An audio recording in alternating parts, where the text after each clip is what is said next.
Dr. Gold in the lab, Twitch stream glowing, formulas flashing, minds wide, knowledge flowing, equations on the board, numbers never sleep, teaching math and physics while them haters count sheep. Actual education, tune in and get schooled, flipping textbooks, breaking all the rules, from Newton to Einstein, concepts elevate.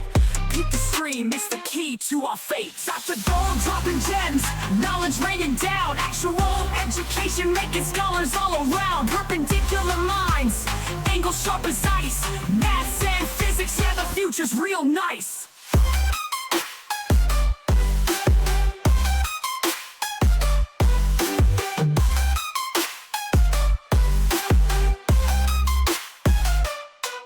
Got the Pythagorean triangles about to flex, quantum theories on deck, breaking all the specs. Relativity theories, worlds getting small, grasp the universal laws, standing tall. From the atom to the cosmos, we rolling deep. Great.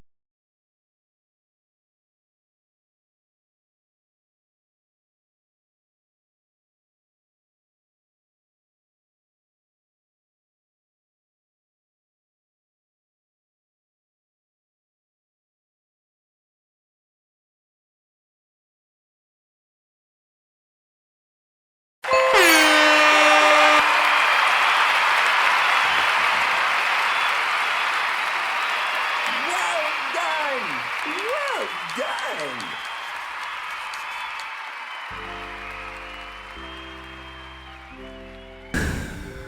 What's up, everybody? Oh, man. I have been trying to figure out the internet for the last 2 days. I'm about to buy like 2 service providers and just link them together. It's super annoying. Wait.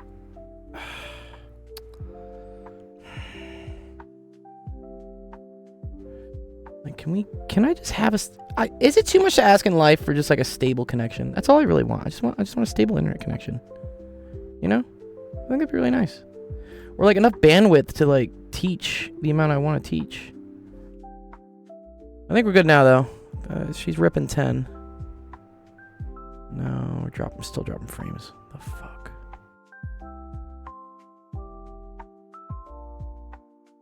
Okay. Maybe it's okay.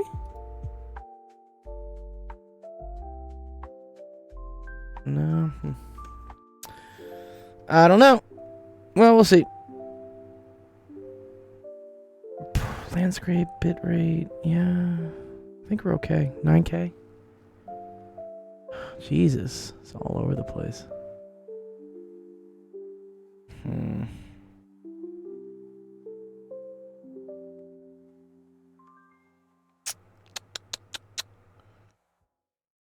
Alright, sorry. Let me start the stage here real quick.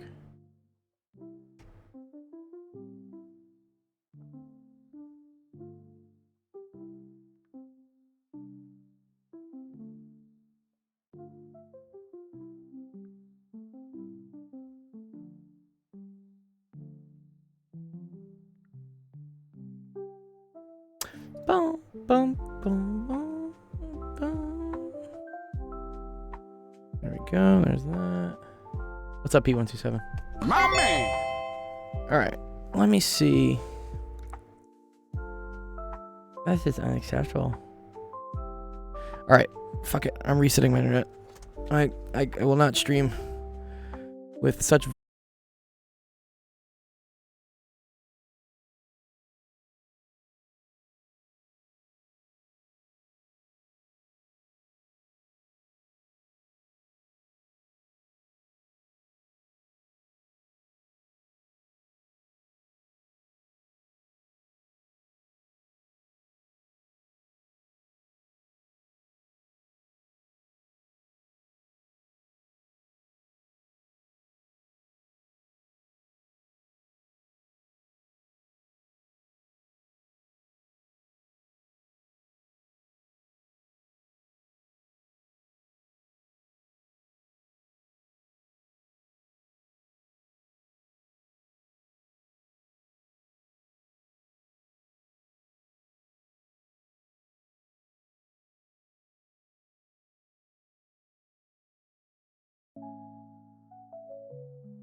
Okay, there we go. Now we're back up. Back in business. That to me looks stable. I'll take that. Take that any day. What's up, Servos? Yeah, no, I was messing around with the internet, trying to fix things. Yeah, now it's stable. Okay, cool. Yep. Let's activate chat. Should be working. There we go. Yes. Okay, cool. Yeah, no, I've been going through, I don't know, like kind of a deep dive trying to figure out, without just like buying a fucking office somewhere, how I can get better internet to be able to stream to all you guys on so many different platforms. My latest attempt is to literally have another cell phone as a hotspot. Starlink, yeah, Starlink is not good for streaming because there's a lot of packet loss. So yeah, don't want to use Starlink. But I have like another cell phone that I bought specifically just to try to hotspot on another tower. And I was kind of testing it right now. Wasn't getting great results, so that's probably a no. My next purchase is gonna be to do what's called load balancing. So I'll show you what I mean by that. Yeah. I'm gonna get one of these. And I'm literally gonna pay for 2 internet service providers. So that way I can like tell the YouTube, TikTok traffic to go on one internet service provider and then have Twitch, which takes an insane amount of bandwidth now with the vertical and horizontal, to just go on another service provider. It's not a Wi-Fi booster. No, it's more complicated than that. No. It's not Signal. Like, I'm hardwired in. It's, yeah, the issue is it's just bandwidth is what it is. The internet that I have does not support what I want to do. And it happens. My Wi-Fi is trash. It's a little bit different than your Wi-Fi being trash. Yeah, no, the signal is fine. I have a hard line into all my routers. The issue is that the provider just doesn't give me the upload speeds I need. I need like 30 or 40 consistent. Right now I'm lucky if I get like 10 consistent.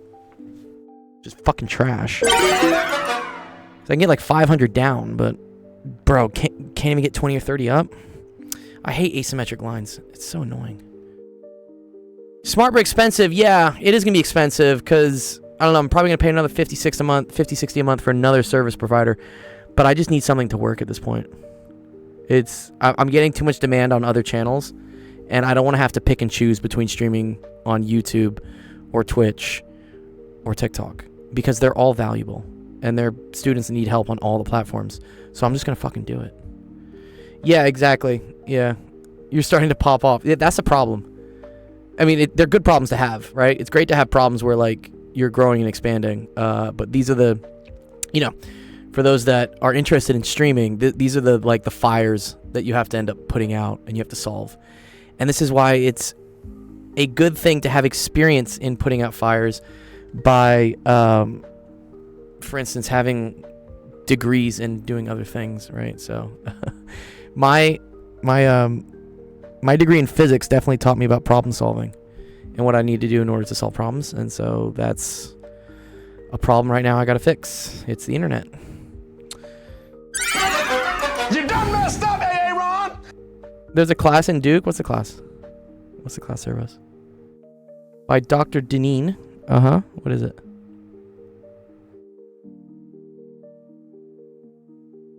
Life skills. Yeah. Life skills are important, for sure. Very important life skills.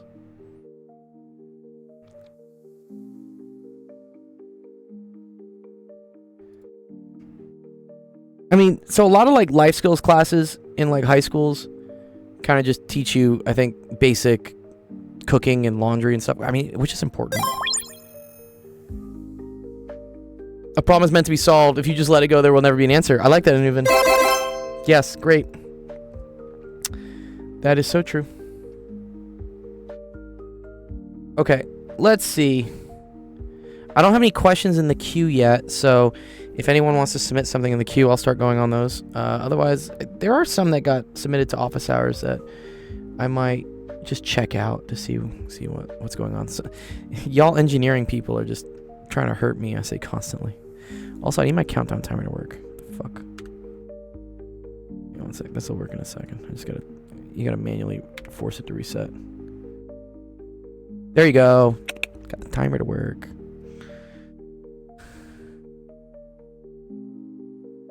You don't get any homework? That's okay. How'd your test go, Blue? Was it good?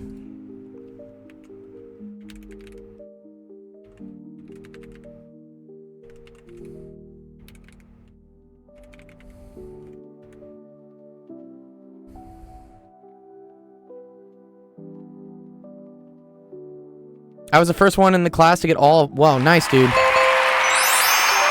That's dope, bro. That's dope. Good job, Blue. DMS Creator. Okay, server announcements. This is the last stream of the week. We don't stream on Friday, so if you have any questions in math and science, today's the day to get them out. Otherwise, we're going to stream again on Sunday. But again, I'm not the only person that does this. So if you want to figure out, again, whenever our other awesome friends are streaming, you can go to actualofficehours.com, which is the website. Click on streaming schedule. And then this is the calendar. If I was at my computer, I'd have a good question. It's non-engineering. You can type it if you want. I'm happy to maybe go over it. So yeah, we're streaming today. Oh, this is very cool. I'm going to make an announcement about this. But Zach, a really good friend of ours, is doing a stream tomorrow. And it's called 16. So 16 is a game that he's been coding for the last couple of months. It's kind of like Jeopardy. I don't know if anybody's watched Jeopardy. So there's topics and questions, and you answer the questions. Yeah, good. You can play from your phone, so it's totally free. He's gonna do it on his live stream tomorrow. That's at 2. It looks like it's at 2:00 Pacific time. And I invite you to come by. I will be there for sure. I love this game. It's really fun, and it's a mix of there's math questions, science questions, all sorts of questions, and it's really fun if you make it to the finals and stuff. Yeah. So come on by on Friday. Zach's going to do a fun stream there with his game. And then he's got some homework help on Saturday. And then I'm going to be also streaming on Sunday. If you guys got any tests or homework due Monday. Yeah. Yeah, it's 5 o'clock Eastern. Yeah, come on by.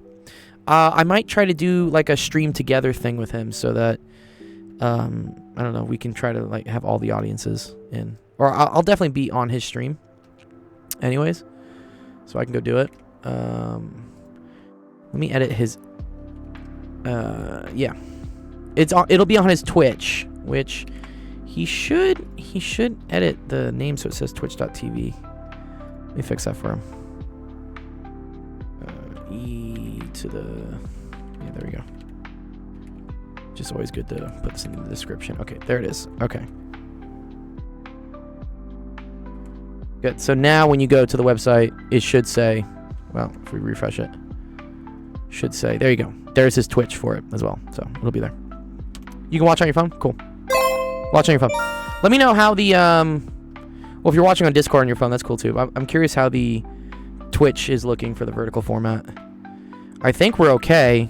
It says pretty stable stream so far. We'll have to see. Once I turn TikTok and YouTube on, everything kind of shits the bed. We'll see. Okay, looks like H already has a question on the queue, though. So let's start off the stream and get you guys some help. Welcome, everyone, to Actual Education Office Hours. My name is Dr. Gold. This is a stream that helps you out with math homework, science homework, all sorts of fun stuff. Let's fire up the other streaming platforms and see what happens. I'm experimenting with my bandwidth. I really want my bandwidth to work. I have things I'm purchasing to fix this. It's gonna be a little expensive, but fuck it. If anyone asks why donate, it's cause things like these cost money. just to run this shit costs money. It's kind of annoying. Okay, that seems to be running so far. Good. I think we're alright on bandwidth. Nice, nice. Alright, now let me get the chats working. This was a fun question yesterday. Someone asked me. This was, I want to say this is Dom. Dom asked me about this one. This was, like a pretty good calculus question. Alright, let's activate YouTube Shorts. Good. Activate that. Then we always gotta like sign in to TikTok and then activate TikTok.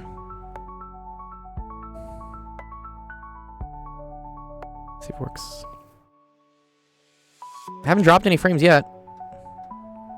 Vertical format is extra long. It should look like my YouTube format is what it should. It should look like. Nice. Looks like all the chat's working though. I'm happy. Okay, let me just make sure this works. Let me say like hi. Good. Yep. Nice. All right, we're ready to rock. Good. Anuvin and H. Let's get your questions going on.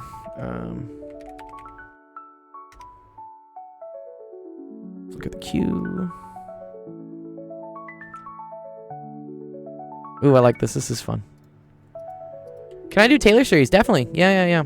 I'm about to do, I mean, this is kind of a vector calc question, calc 3. So, I mean, Taylor series is like calc 2. If you want to submit a screenshot, Brian, go Birds, by the way. I like the profile picture, Brian. Go Birds. There's not very much of a queue right now. I think there's only, oh, now there's 3 questions maybe? Or, yeah. Go Birds. Yeah, dude. I was in Philly when they won the Super Bowl last year. Man, it was a fucking riot. My sister was working at Chops or something. And so I was there a lot. Yeah. I've been adopted. I live in Los Angeles, but my neighbors are huge Eagles fans, and so I've been adopted by them. And so I'm also an Eagles fan now. Okay, consider e to the x plus the square root of 3y on the disk. This determine any critical points inside the domain. All right, that's fun. Okay, so we know critical points. This is similar to like 1D calculus, right? Critical points occur.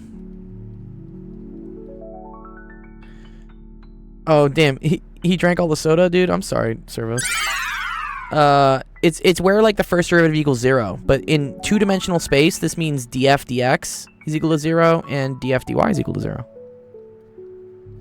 So let's see if we can easily determine like where that is. Okay, so if f of xy is equal to e to the x plus the square root of 3 times y, then partial f partial x is going to be equal to this. So the derivative of e to the x is just e to the x, right? So this is just the same thing, e to the x plus the square root of 3y. Cool. And then df dy, that's going to equal to the square root of 3 e to the x plus the square root of 3y. Bing bong. I still need to get that sound effect, dude. That's dope. I will get it. I will get it. Yeah, it's on my. I have it on my list of things to do. I'm gonna do a lot of quality of life improvements to the stream this weekend, including fixing my bandwidth. Fucking internet. I can definitely help with chem, dude. Yeah, submit a chem question. I'll do it. Q's only like 3 questions right now. David says it's 4:50 India Standard Time. I just woke up and you only have 5 viewers. Am I one of them? Yeah, you're one of them, dude. Welcome, exclusive club. Lynn Alge can do that as well. All right. Let's see. So I need these to be equal to 0, right? But there's a problem here, right? E to the whatever can never be fucking 0. Disqualified. No. Yeah, okay. So, yeah, right? Because the domain, right, of like e to the x can only spit out values very close to 0 and then like very close to infinity. It doesn't include 0, right? Yeah. Yeah, what's up, Fembox? Evening, Dr. G. Thank you, Fem. This is Calc 3. Oh, is there XP in the YouTube? I don't know what the XP does. If it's something I can integrate with my Discord so you guys can like earn points, yeah, I'll do it. Someone do some research for me on that. Teach integration in 5 minutes as fast as possible. Good things don't come quick. All right. So, okay, this can like never happen. Never happen. Not possible. Not possible. So what that tells me is that there are no critical points. Dang. Dang, you just ruined my day? I'm sorry, bro. I hope you're having a great day, Damien. Okay. Math on my FYP. Yeah. It's fun math, though, dude. What? It's math with fun. Fun math. Math is math. That is very cool. That is very... Sorry, cool. And that is true, coal miner. Integration is the opposite of deriving. Yes. Okay, the absolute max or minimum... Okay, that's cool. So now we just like select the boundary, I believe, right? So if x squared plus y squared has to be less than or equal to 1, right? You just think of like what the extremes of this are, right? There's no way x squared plus y squared can be negative. The smallest it can be is 0. So let's just check. This is one of the, you just check the boundary and you check like some kind of unique ass points. So check like f of 0, 0. Because that's on the disk. That would give you e to the 0, so that equals 1. Cool. All right. Now I think I want to check the boundary where like x squared plus y squared is equal to 1. So let's think how I want to do this. Do you think I want to do this with cosine theta, sine theta, Fembox? Should I put this in like cylindrical coordinates?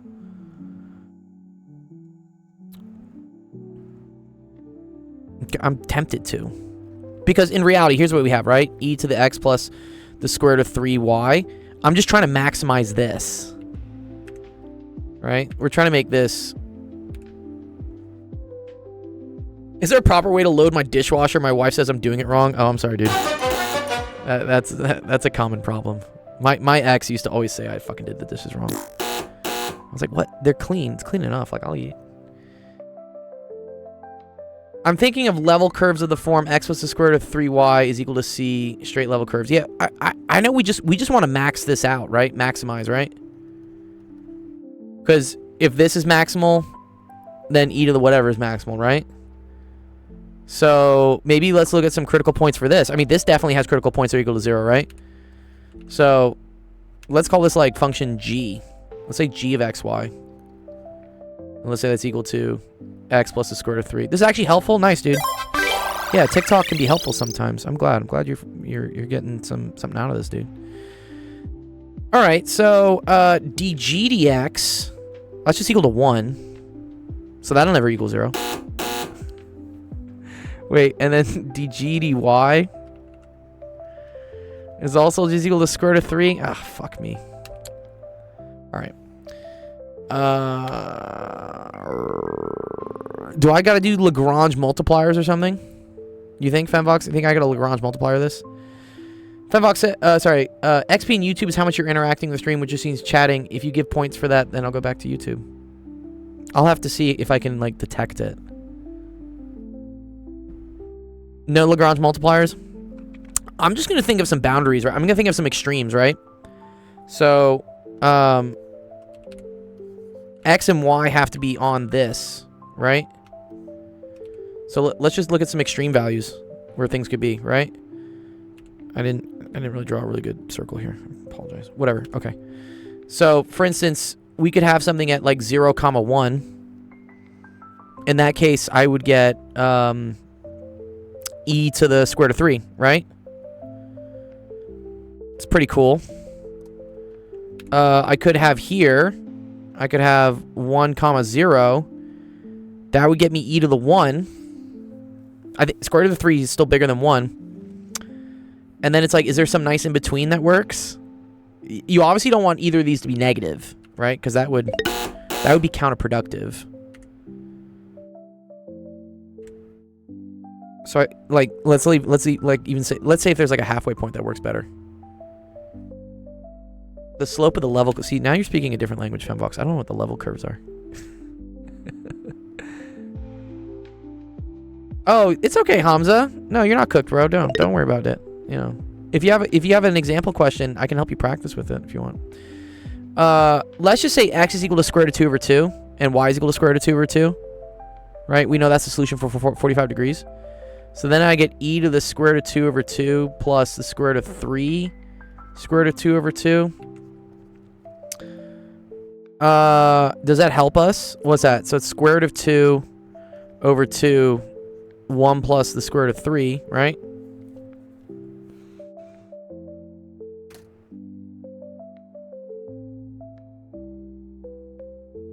Yeah, I think just where y equals the square root of 3x. No, where y equals 1, you think? Well, let's just see. I want to see if this is bigger, right? Let's pull up the calculator. Square root of 2 divided by 2 times 1 plus the square root of 3. That gets me 1.9. I think that's bigger than the square root of 3, no? Yeah, square root of 3 is 1.7. Oh, interesting. This is pretty cool, actually.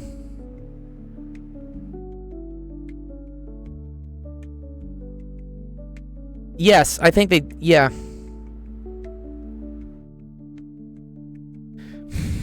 Something's saying Cauchy-Schwarz, bro, dude. What? I don't know Cauchy-Schwarz. Is this pre-calc? No, this is calc 3.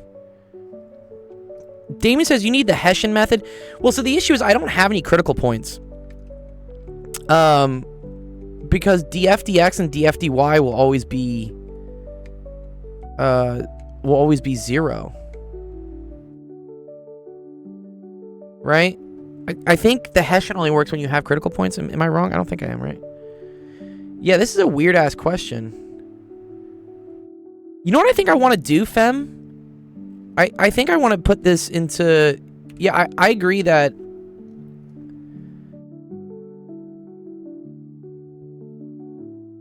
Exactly. That's what I want to do, WW. You're exactly right. Here, I'm going to like... That's what I want to do. Because I know that... Here, so... We know it needs to happen somewhere on the border, right? X squared plus y squared is equal to 1. So that just tells me that r is equal to 1. Right? And then now let's think about this. X equals r cosine theta, right? Y is equal to r sine theta. And then I'm just going to maximize this with respect to theta. Okay? So x plus the square root of 3y is now going to be r cosine theta plus the square root of 3 sine theta. And r, so r was also equal to 1. So actually, sorry, there's technically an r here as well. Right? Okay, now we just got to maximize this. So this is y as a function of theta. And I think this is relatively easy to do, right? So dy d theta is equal to negative sine theta plus square root of 3 cosine theta. Set it equal to 0, right? So that tells me sine theta over cosine theta is equal to the square root of 3. Tangent of theta equals the square root of 3 when theta is equal to 60 degrees, right? Yeah. So pi over 3 or opposite over adjacent. So it's pi over 3 or fuck, what is that? 4 pi over 3? Yeah, I think 4 pi over 3. Wait, opposite adjacent. Yeah. Yes. Okay. So let's see then what happens, right? So x was equal to 1 times cosine pi over 3. Cosine of pi over 3 is equal to 1/2. Or minus 1/2, right? Because it's pi over 3 or 4 pi over 3. And then y is equal to 1 times the sine of pi over 3.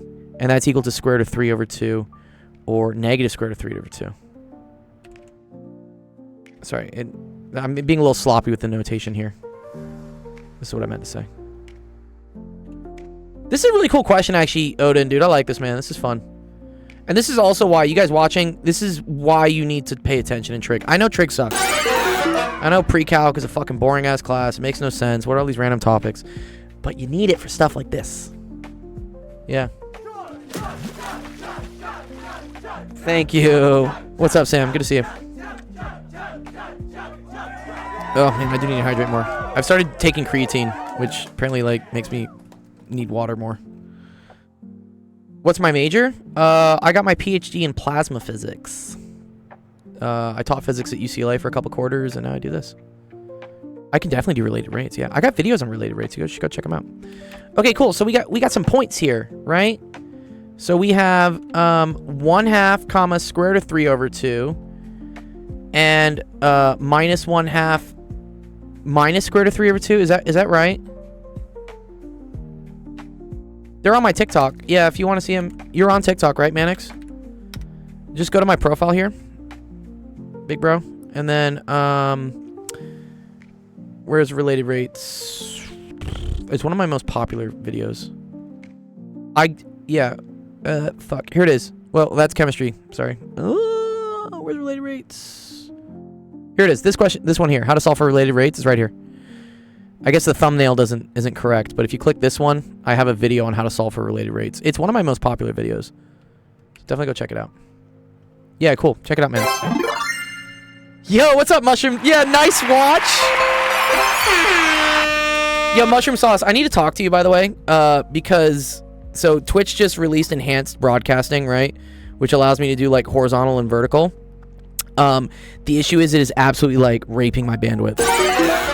And I get like maybe like 10, 15 MIPS up. So I saw, right, you're an IRL streamer, Mushroom Sauce, from what I remember.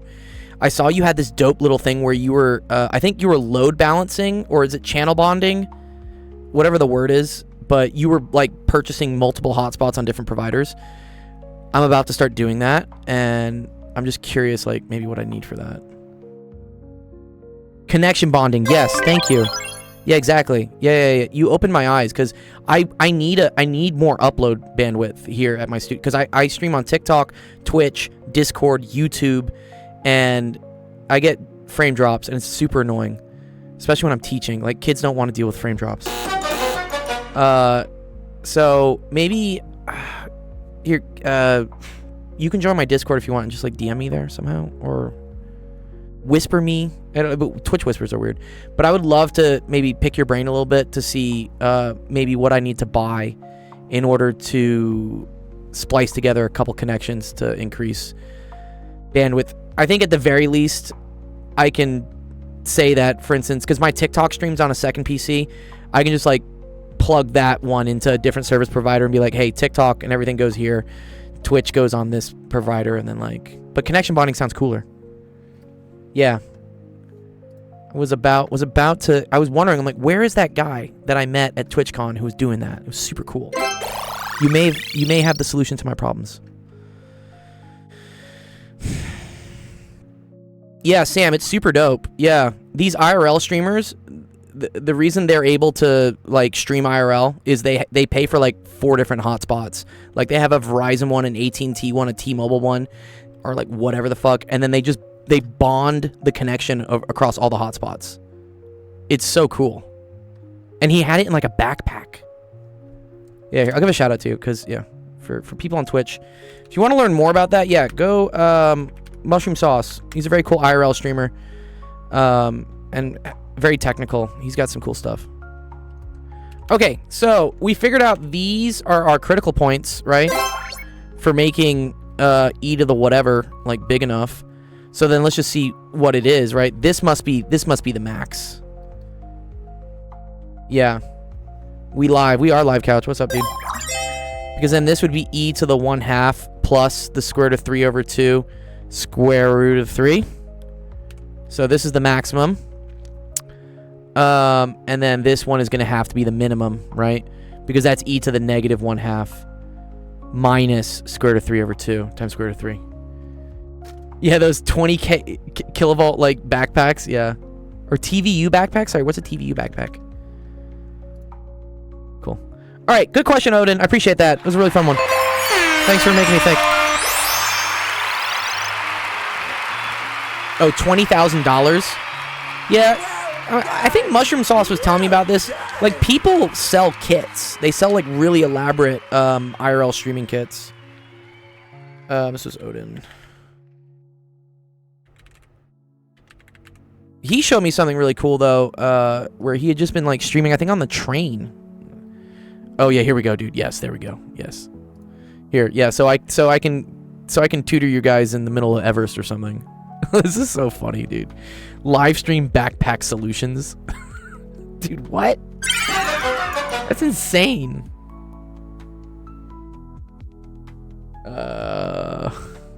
Okay, cool.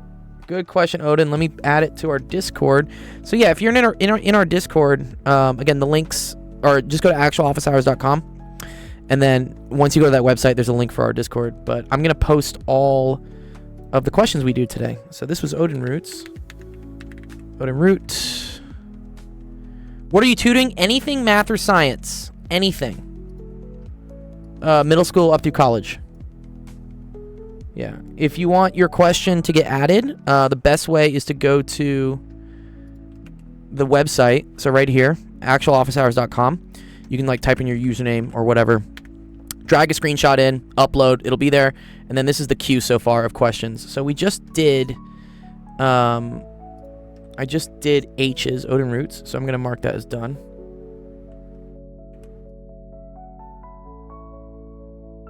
Yeah, it's cool how the internet adapts and makes things for things. Yeah, super dope.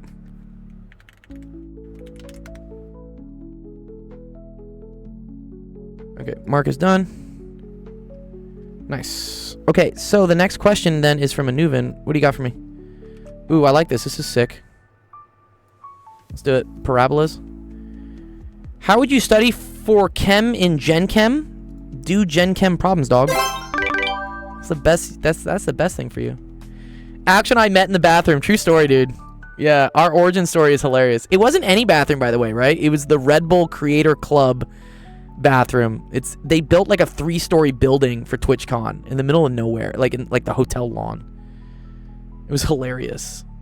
Yeah, so good though, dude. Mushroom. I went there Sunday because I was like violently hungover, and they had like tacos and all this free stuff. It was so good. I bless you, Red Bull. No, you hadn't, dude. You had all the business being there, Mushroom. Yeah, dude. Sunday was a treat, dude. Yeah, Red Bull was sick. Sam, I think it's the same thing they bring to like the F1 stuff. It's the same. They build a building. It did. Yeah, totally. Mushroom Sauce. That place like justified the whole TwitchCon ticket price. I was super okay with it after that point. Okay, assume the reduced equation gives 2x coordinates where the line 8x plus y equals -1 and a parabola intersect. The equation the parabola is not given. Solve this reduced equation for values x and use the equation line to compute the corresponding y coordinates. Hint, factor the reduced equation or use the quadratic formula. Okay, I like factoring. Yeah, Mushroom Sauce, I think what I'm going to do to like kind of subsidize my ticket cost next year is I'm going to ask to do a panel. They need like a math only or like a math education panel. I know they have like an education panel, but it was more like science and like technology, like advocacy. I want a panel on specifically this type of stuff, like teaching high school, middle school, college kids directly on Twitch. So I'm gonna submit for a panel, and your ticket's free if they give you a panel. So I think we probably have a good shot at it. So maybe see if you got like somebody who's doing like a panel on like IRL stuff, and you could like join it. Also, I need one sec. My timer here on TikTok does not work. Let me fix the timer on TikTok. Sometimes you gotta be like kind of nosy with it. That's not gonna work. Cool.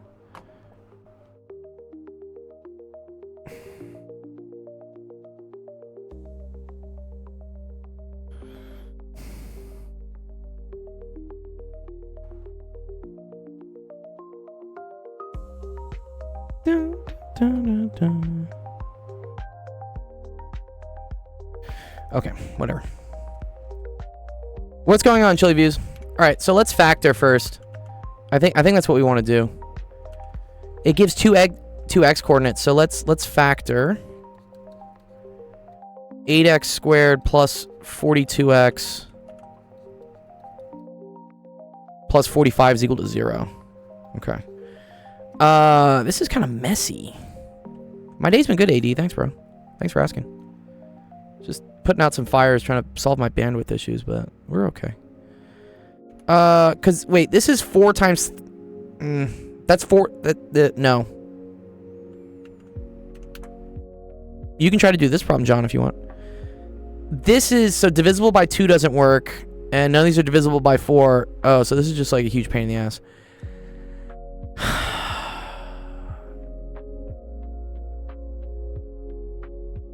Yep, exactly, coal miner. Thank you.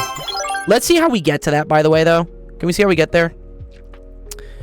Yeah, because I know what you're doing. You're doing this times this, right? So 8 times 45 is equal to, what's that, 360? Right? 8 times, yeah, okay. So, and I need factors of 360 that also add up to 42. So, let's go through the list, right? So, ooh, 12 and 30, right? Yeah, done. Okay, 12 and 30. Right, 12 times 30 gets me 360, but 12 plus 30 gets me 42. Wow, I just guessed that off the rip. Okay, now I'm going to show you how I do this to factor, because I don't like the separation method. I like what I call like the box method, like the Punnett square method. So, what I'm going to do in this method is the 2 factors I got here, I'm going to put on the diagonals. I'm going to put an X on them like this, okay? And then at the top left, I'm going to put what the first thing was, and then what the last thing was, I'm going to put in the bottom right. Okay. My job now is to figure what can I factor out of this whole thing. So I see right away, so with 30 and 8, 4 doesn't work. 8 definitely doesn't work. So we got to factor out a 2. And then the most X I can factor out isn't just a single X. So we're going to say 2X. Now your job is to say, okay, what times 2X gets me 8X squared? And so this is going to be 4X. Okay, and then I'm like, 4X times what gets me 12X? I'm like, cool, well, that's 3. And then 2X times what, right? 2X times what gets me 30. That's going to be 15. And then you can always check the last one, right? So 15 times 3 does equal 45. Bingo. Okay, so, and then these are now the factors. This is the beautiful thing. It just comes right out. So instead of having this messy thing here, I can just say, okay, this is equal to 2x plus 3, that came from this one, times 4x plus 15, which I think you did tell me, coal miner. Thank you, dude. Yeah, so that's correct, right? Cool. All right, and then this is all equal to 0. Bingo, bango. And then I say this intersects with the line 8x plus y equals minus 1 in 2 different positions. Okay, so this is one of the equations, and then I say it needs to intersect the line 8x plus y equals minus 1. 8x. You can submit a very hard physics question. I will try to do it. If I can't do it, I might punt on it though. So don't be too mean with it. Sorry, was this equal to minus 1? Okay, equals minus 1. Yeah. Okay, cool.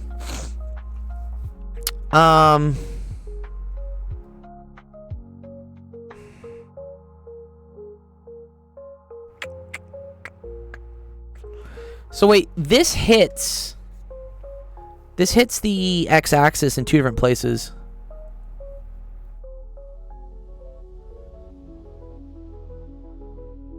The first answer is right. In fact, only the first answer has the correct x values.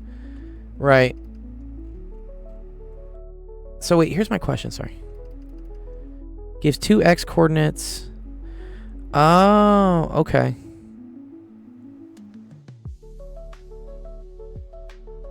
I don't even think we really needed, oh, we don't even need this line. Like, sorry, we don't even need this equation of this line. What? Sorry. This is extra information. That's kind of garbage that they did that for us. Sorry. Yeah, no, this is just the solution. Okay, so in order for this whole thing to equal 0, you just need this to equal 0 or this to equal 0. Yeah, this question is weird. I agree. So in order for this to equal 0, 2x plus 3 equals 0. Minus 3, 2x equals negative 3. So then you get x is equal to negative 3 halves. Cool. And then from this one, you get 4x plus 15 is equal to 0. So x is equal to negative 15 over 4.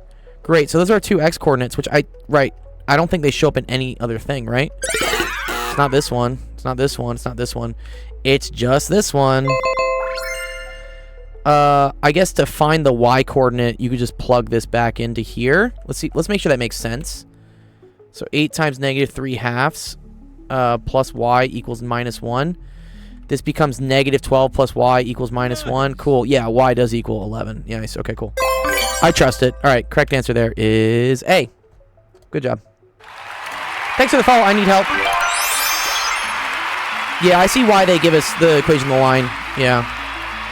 Okay, cool. Very good question there. Anuvin. Anuvin. I'm going to put that up on the Discord for you.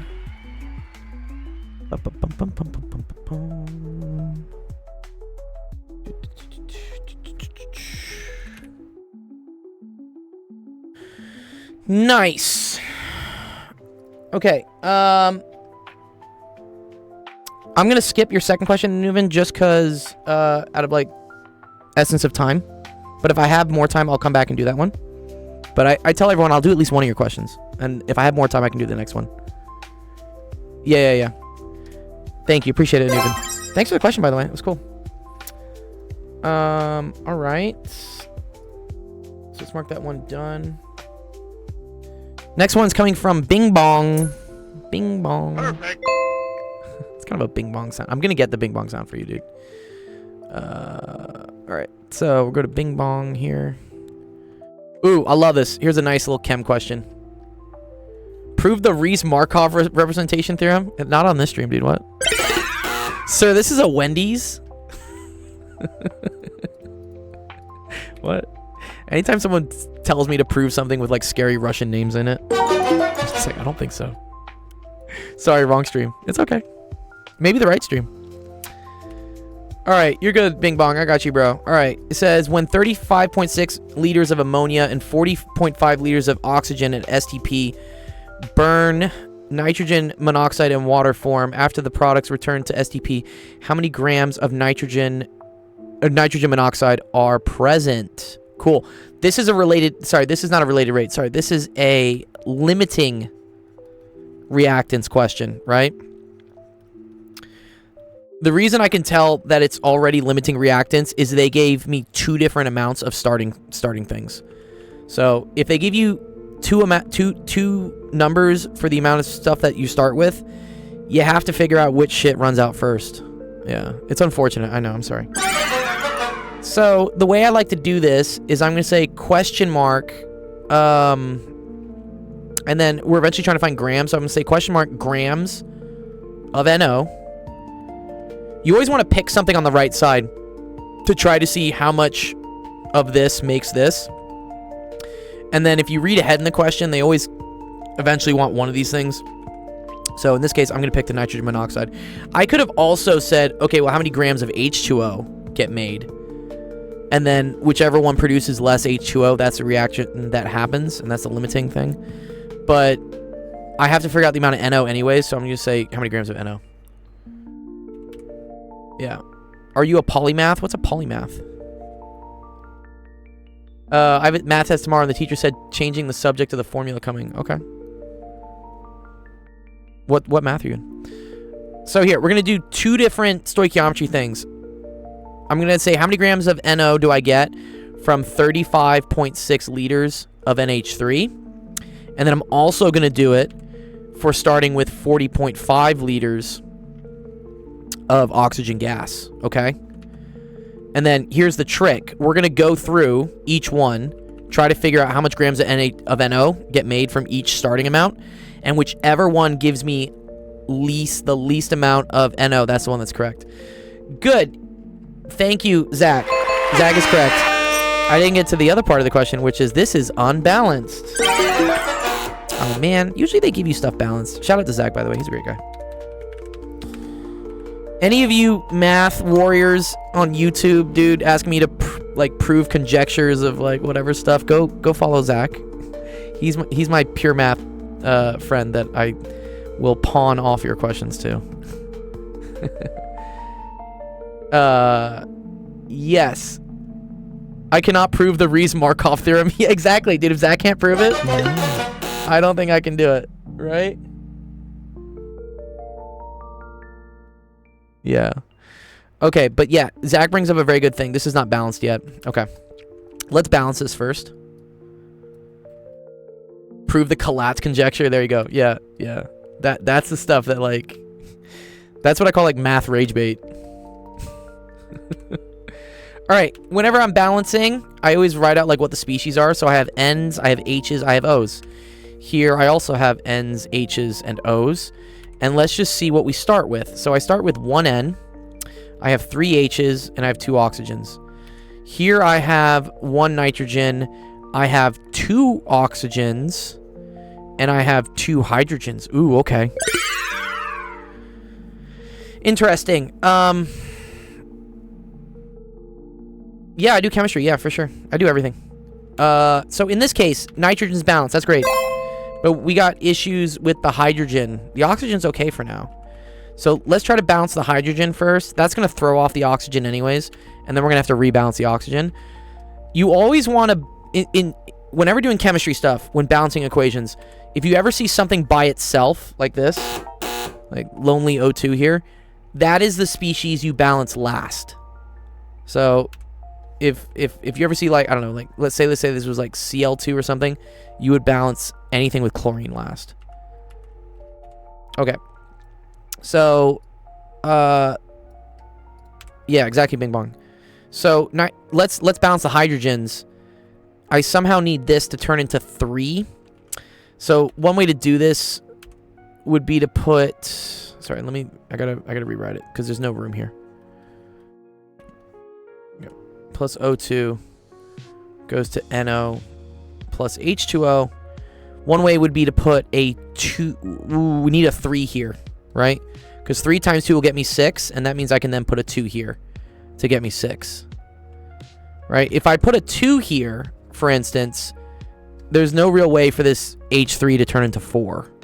Right? So you're kind of looking for like the least common multiple. So in that case, 3 times 2 gets me 6. 2 times 3 gets me 6. Okay, so now the hydrogen's balanced. So we can replace this with 6. Replace this with 6. Now I have 2 nitrogens. Okay, so mistake. Because I only have 1 nitrogen here. So to balance the nitrogen, again, I'm not balancing oxygen yet. That's last. I'm going to put a 2 here on nitrogen.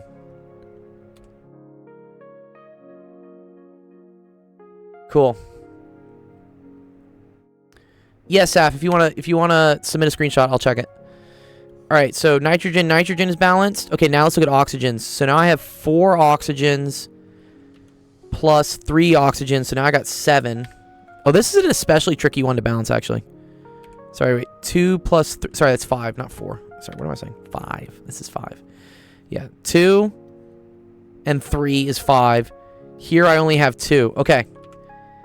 This is a very tricky question because now we need to do what's called like fractional numbers. Okay.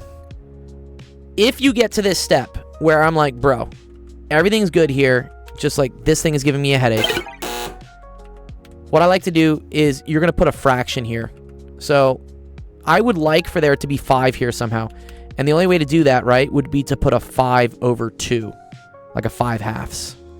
Right? Because 5 halves times 2, the 2's would cancel, and that would give me the 5 oxygens I need to balance.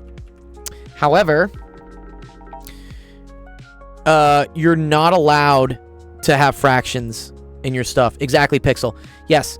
So this is why we save the O2 for last, because I just put a fraction on it, and then at the end of the day, I'm now going to multiply everything by whatever that bottom fraction number, which is 2.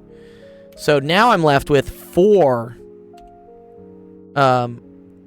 NH3s plus 5 O2s, which is now going to 4 NOs plus 6 H2Os. Integers prevail. They do. Yeah, so this is... Okay, so this is the balanced equation. Man, this sucks. But that's how you do it. So I do like this question. Oh, yeah, without the fractions? Yeah, you could do that. It's just sometimes not intuitive how that happens, right? I agree, Moinkey, you could do that. I like to kind of test... when I teach this, I like to teach, like, a method that they can kind of just, like, mechanically, like, bop, bop, bop, bop, bop, bop, and then get to the right answer. And then maybe theoretically you can kind of see, like, how this plays out. But okay, so 4, 5, 4, 6. Okay, great. Okay. All right, so we have our balanced equation at least. That's great. I'm gonna like put this down here. All right, let's go to the problem at hand, which is trying to figure out how much nitrogen monoxide do I get from NH3. So okay, when doing stoichiometry questions, if you're trying to convert from one species to another species, so in this case, I'm trying to figure out how much NO I have from NH3. By species, I mean like they're two different things, right? NH3 is not NO. The only way to convert this eventually into NO is to use what are called mole ratios, which are going to come from this equation right here. And so I want to try to get whatever this is into moles first, because once it's in moles, then I can transform it into a different element or a different molecule, whatever, and then we can keep going.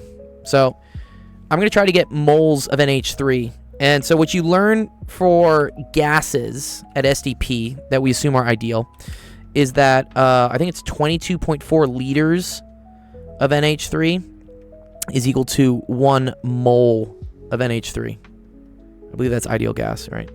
So then for this one, we would say 22.4 liters of O2 is equal to 1 mole of O2. Yeah. Yeah. Is it 22.4? I'm pretty sure it is. I sometimes fuck up my numbers. Okay. So now we're at moles of NH3. I'm trying to eventually get to grams of NO. So I'm going to use this opportunity to use the mole ratio to convert between NH3 to NO. So now I'm going to say, okay, cool. Looking at my mole ratio here, right? I know that 4 moles of NH3 go to 4 moles of NO. Oh, it is Happy Mole Day, yeah. I put that in my stream announcement. Yes, today is 10-23, and if anyone remembers, the mole Avogadro's number is 6.02 times 10 to the 23. So this right here is Happy Mole Day. My man. Happy Mole Day. I put it in my description. Okay. All right. So then for this one, it's a different mole ratio. I have 5 moles of O2 go to 4 moles of NO. All right. And then the final last step is, thanks, Zach, is to go between moles of NO to grams of NO. And that's just using the molar mass. So I'm going to say 1 mole of NO is equal to, what is that, is that like 30? NO mass. What? How's a Philadelphia rapper shorty coming up on... No, dude. What? God damn it. Nitrogen... monoxide. SDP was changed to 22.7? No, it wasn't. Is it? It's not 22.4 anymore? Are you guys fucking with me? Wait. Okay, it's 30. NO is for nobelium. Your textbook said 22.4. Someone said 22.7. Trusty Beats. That's the new meta, dude. That's the new update. Okay, anyways, this is 30 grams of NO. I'm pretty sure most AP chemistry stuff says it's 22.4. Okay, and then same thing here. 1 mole of NO is equal to 30 grams of NO. Oh wow, 100 kPa instead of 103. Oh, Femvox is right. Oh, okay. Interesting. So they used atmospheric instead of 100. So atmospheric is 103, right? So that's weird. You sent it, Saf? Thanks, dude. Okay, cool. All right, last step here is we got to do all the math. So here's the cool thing, right? So notice how liters of NH3 cancels with liters of NH3, moles of NH3, moles of NH3, moles NO.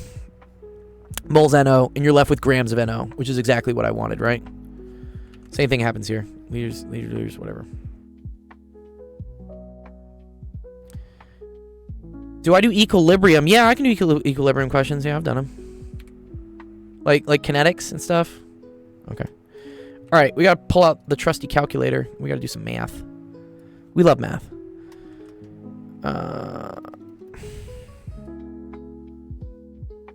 Okay. So we have 35.6.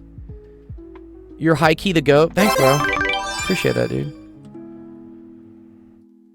All my life, I just wanted to be cool, dude. 35.6 times 4 times 30.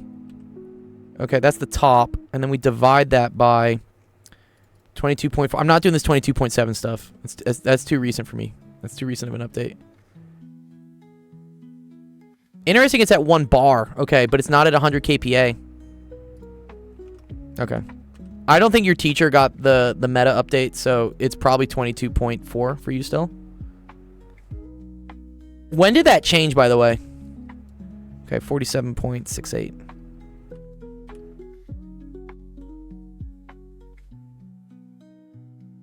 Okay, then we can do this one.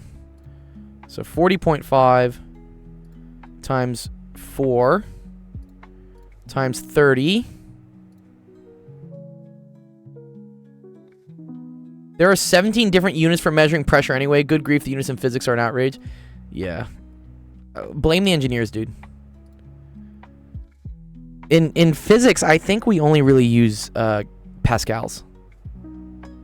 It's the chemistry and the engineers, dude, that started creating like torr and bar and fucking millimeters of Hg, which is the same as torr. Like,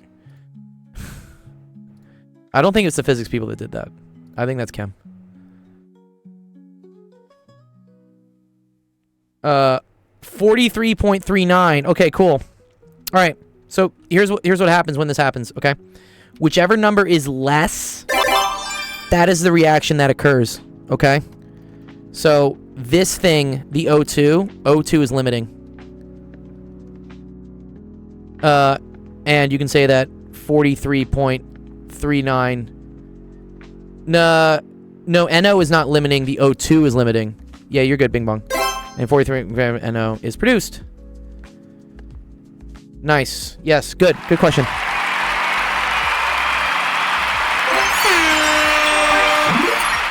Fire, Bing Bong. Well done. Bing Bong.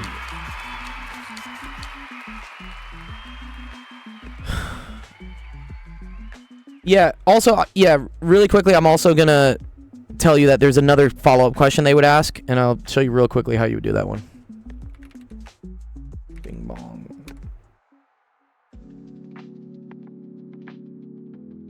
What level chemistry is this? This is probably like Chem 1. This is like undergrad, maybe Chem 1. Pick a fucking unit, physicists. Yeah. Okay, the other key thing, right, before you leave, just, yeah, I'll explain the 22.4 really quickly. The next thing they would ask, here's the follow-up question. The follow-up would be, how much excess remains, okay? This is always what your teacher is going to ask next. How much excess remains?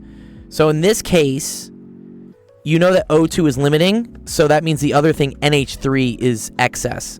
So you would say question mark grams of NH3 are equal to, and then what you do is you say equal to the starting amount of the limiting reactant. So you say how many grams of NH3 is equal to 40.5 liters of O2. Okay? That's what you do. Anytime they say how much excess remains, you do this. You find how much grams of NH3 is produced from 40.5 liters of O2. And then you need to subtract that from what the starting amount was. Okay? It's a little bit more complicated. If I have time later in the stream, I'll do it. But that's the key thing. Oh, Big Monk says, sorry, I'm lost. Yeah, okay. Well, so here's the thing. So when you have two amounts of things, and you're using them to produce something, you're going to run out of something first, right? which means you're going to have something left over of the other ingredient. And so what they'll usually ask you is like, okay, but wait a minute. You showed me how much nitrogen monoxide was produced, right? But out of the starting ingredients, how much is left over of the one that was in excess, the one that you had too much of, right? And so, oh, you don't know how to, well, this is how you calculate it. You say how many grams of NH3 is equal to 40.5 liters of O2. So once you figure out that this is the limiting reactant, you ignore this. This reaction doesn't occur. And so you only care about this reaction, which is 40.5 liters of O2 getting used up. Apparently there are 13 units of pressure. Oh my god. Yes, you can do everything in the reactant side, totally. I mean, you could also have said how many grams of NH3 are equal to 43.39 grams of NO. That would also be valid. You could also do this. Because when 40.5 liters of O2 are used, you also have 43.39 grams of NO being produced.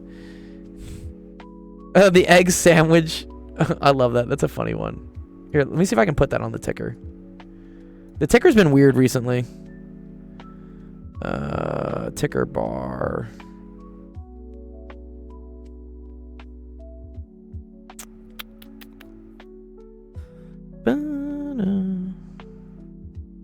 Ticker bar. There you go. Okay, it'll show up on mobile, I think, for you, E-Raven Violet.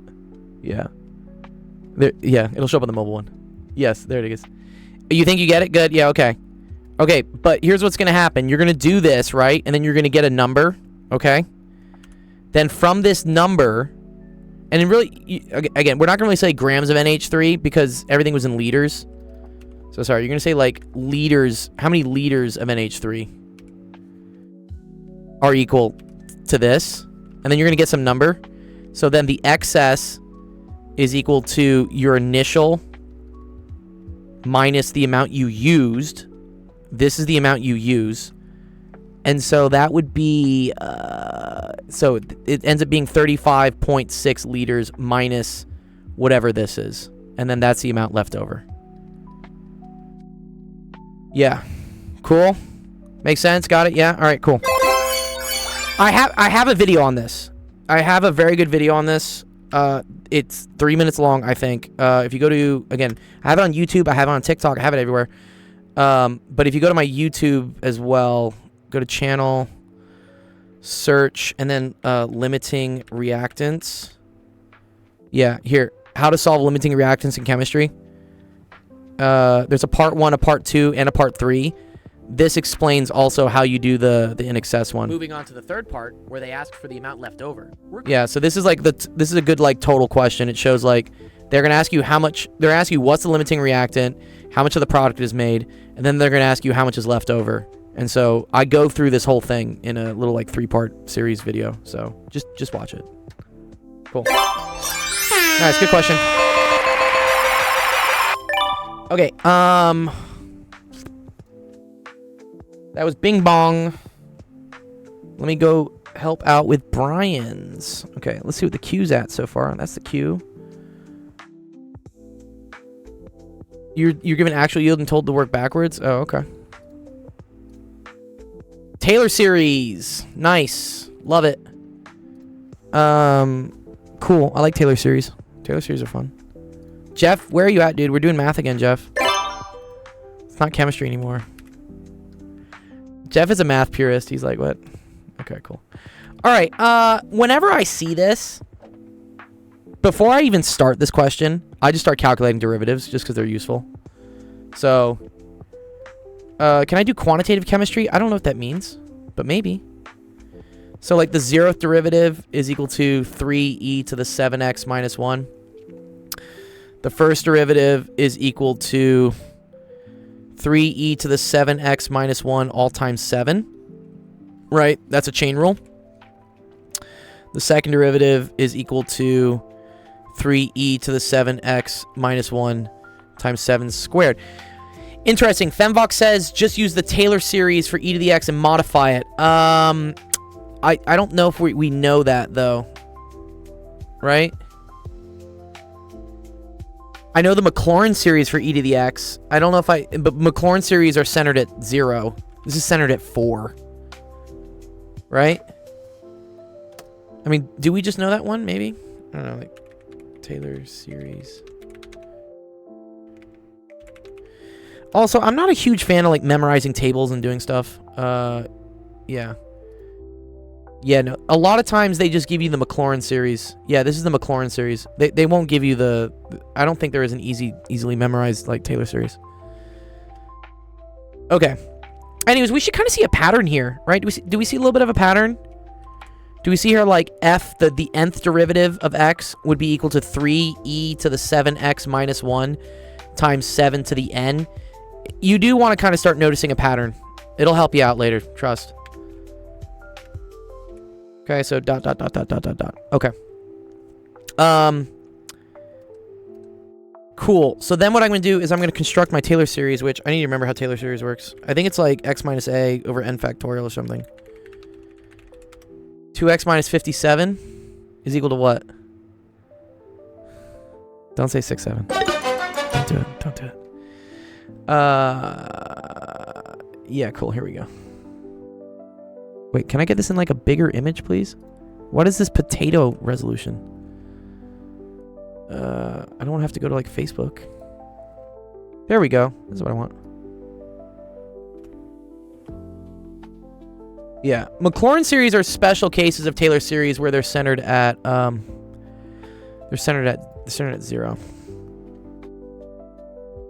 Okay, let's get that. Also, why did TikTok go down, dude? What? I doubt I have 0 people watching me on TikTok. I have 17 people watching me on TikTok. TikTok, you so dumb. Okay, so let's construct our Taylor series. How do we talk in the Discord chat? You just come to Discord, and then you can raise your hand if it's your question you want to talk. All right, so this is centered at x equals a.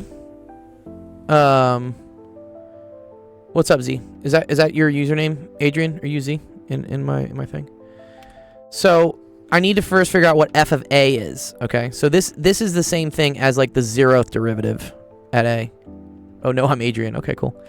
So this is f0 at 4, which is equal to this, but at x equals 4.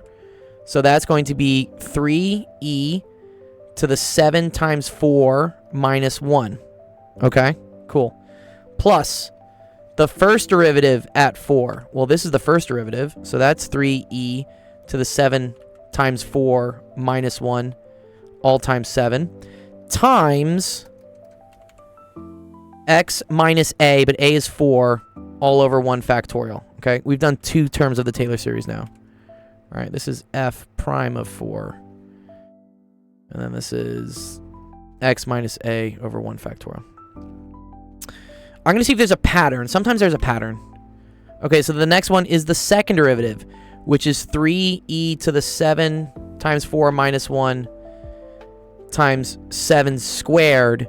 And then this is going to be x minus 4 squared over 2 factorial. Okay, I'm starting to see a pattern, right? Because this was n equals 0. This was n equals 1. This is n equals 2. So we can like kind of say like for an n equals like whatever. So this looks like it's going to be 3 times e to the 7. 7 times 4 is 28. Minus 1 is 27. And then it's going to be 7 to the n. X minus 4 to the n over n factorial. Right, cool. And this is the general form. And then here's the cool thing. If it's 7 to the n times this to the n, I can like group them all together as like to the n. So I think your final Taylor series, so like final series, is equal to the sum from n equals 0 to infinity of 3e to the 27. And then you say 7x minus 28 Wait, no, that's not right, actually. Sorry, fuck. Wait, is it? No. I forgot if I can group that. Dude, basic algebra is like escaping me today. Oh my god. Yeah, I think I can. Yeah, I totally can, right? Yeah. 7x minus 28 to the n, all of it. Someone in the math, like, justice department, tell me if that's okay. I think that's okay. Because they're both to the n, right? And they're both multiplying each other. Yeah, okay, cool. All right. There you go. I'm good. Thank you, Fembo. Cool. There you go. That's the final series. Good job.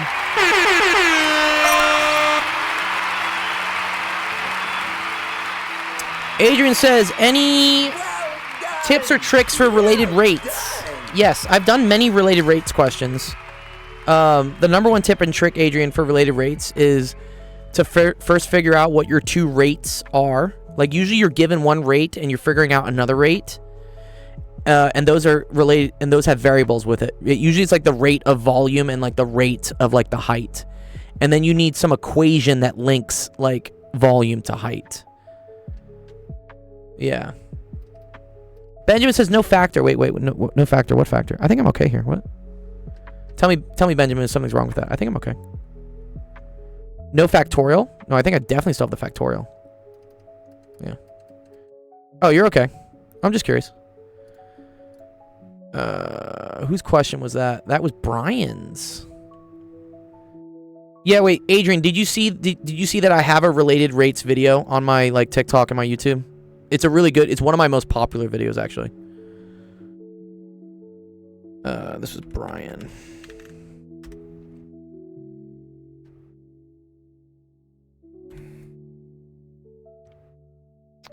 Bandwidth's been keeping up. I'm happy. No more tears.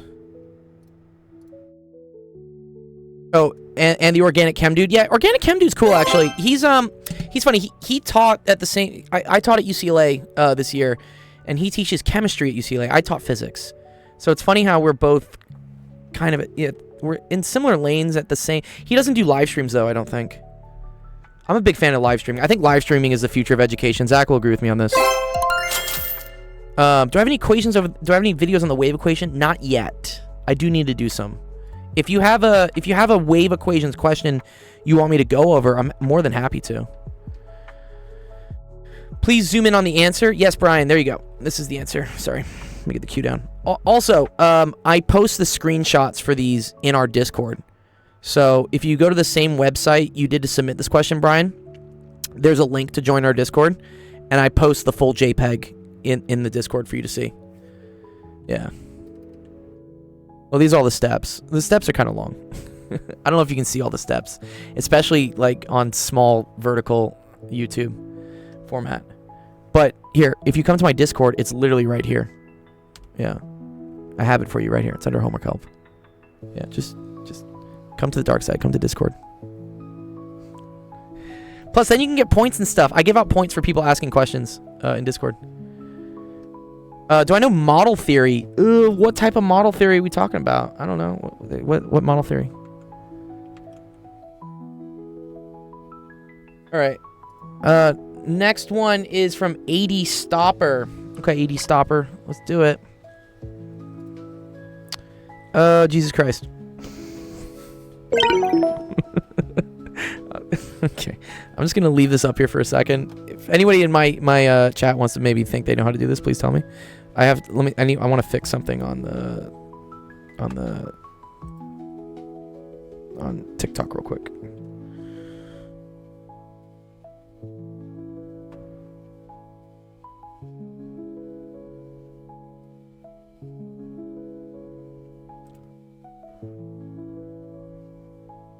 I don't know why I have to like keep adding this source. It's super annoying.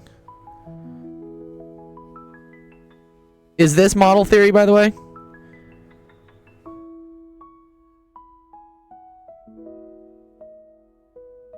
Okay, there we go. Okay. Abstract algebra combinatorics. Yes. Oh, wow, Pizza Hunter, you gave me a super thanks? Yes, Pizza Hunter, I can definitely do that. Okay, so, sorry, who asked this question for me? This was 80 Stopper. 80 Stopper. I'm going to recommend you to my friend Zach. Zach could probably maybe do this. I'm not very good at abstract algebra or combinatorics. So, yes, just in the interest of time, please go follow my friend Zach. He's streaming Saturday morning. If you want to ask this question to him, I will paste it in our homework help channel, and I'll tag Zach on it. Or maybe Eric. Does Stucky want to do this one? Yeah.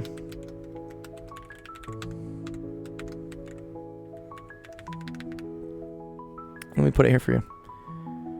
I could figure it out. It's just, it would take me a lot of time, and I'm probably not the best person to teach it. So I'm going to tag Zach in it. I'm going to put that in our Discord. Please go join our Discord. It's free. And I'm happy to go over it. Pizza Hunter. I will give Pizza Hunter a little bit of priority because he did donate. I appreciate the super chats. The $2 is nice. Thank you. I mean, none of this is really cheap for me to do. But Pizza Hunter, did you submit a question for me to go over? Or you just want like analyzing functions and optimization? You just want like a random one? It helps if I have something that, so I know like what level you're at for analyzing functions and optimization.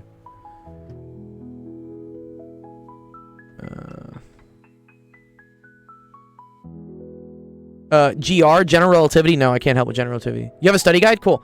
Here, so if you want me to help you, I will help you next, Pizza. I might do someone's question just while you do this, but if you could please go to our website, which is actualofficehours.com, and if you can just drop in a screenshot of, let's say, the hardest question on the study guide, like whatever you don't understand on that study guide, just drop a screenshot in here. Put your number, put your name, say Pizza Hunter, I don't care, whatever you want me to call you, and then hit upload, and then let me know, and I'll do it on the stream here for you. I appreciate the donation. Good job. 80 Stopper says tips for math competitions. Math competitions are all about recognizing patterns. So,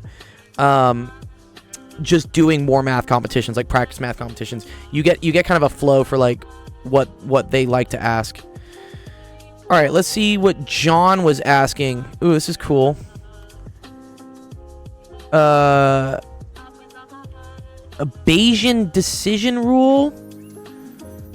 Let me see if I can do this for you, John. This might be a little tricky.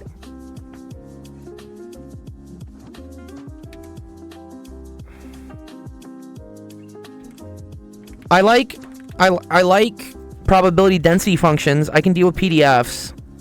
Bayesian stuff starts to maybe get a little scary. Let's just see. Suppose that radiation measurements are taken inside a reactor. Issue: the logarithm of the radiation measurements is denoted by x. There's an issue with the reactor if x... When there's an issue with the reactor, x is n5... Okay, what does this mean? What does this n mean? Oh, normal. That means a normal distribution, sorry, right? Is that a normal distribution, n? I think that does mean normal distribution, right? On the other hand, when the reactor is working properly without any issue, it's a normal distribution centered at -10. Good, thank you, Femvox. Normal, mean, 5, variance, that. Recall that for Gaussian random variables, n... Okay, cool. The PDF is given by that. On a given day, before any measurement is taken, the probability that there's either an issue at the reactor... The probability that there is an issue is 0.05. Based on the measurement x, we need to choose whether possible issue at the reactor or reactor working properly. Okay, so it's either working or it's not. Design a Bayesian decision rule that minimizes the probability of making a mistake.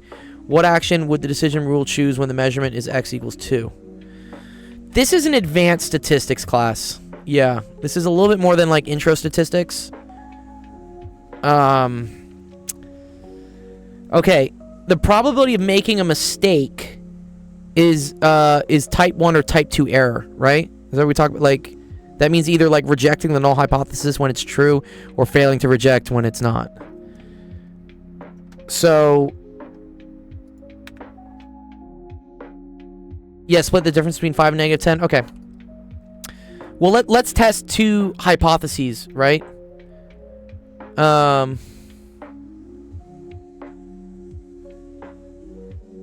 Let me think. Okay.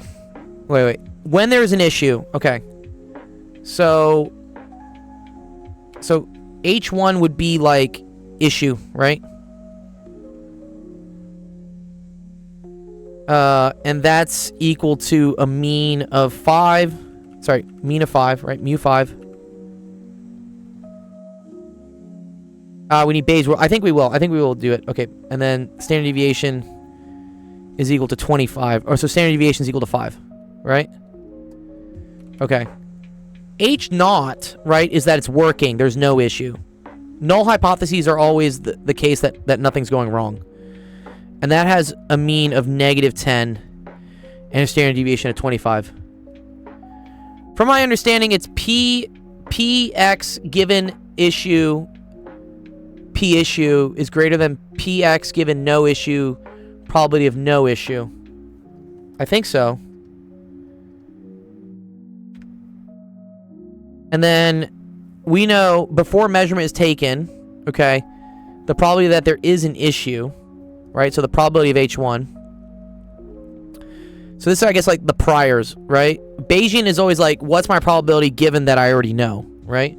So PH1 is equal to 0.05, right? So this is like my priors. So then PH0 would be equal to 1 minus 0.05. So that equals 0.95, right? So this is like the starting condition, yeah?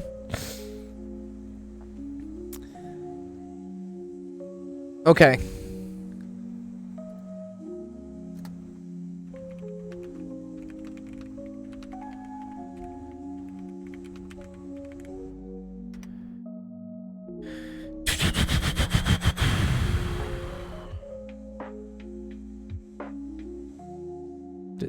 Minimizes the probability of making a mistake. Yeah, probably that there's an issue.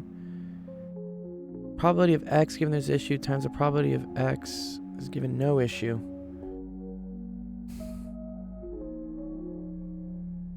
I did teach at UCLA. I taught physics.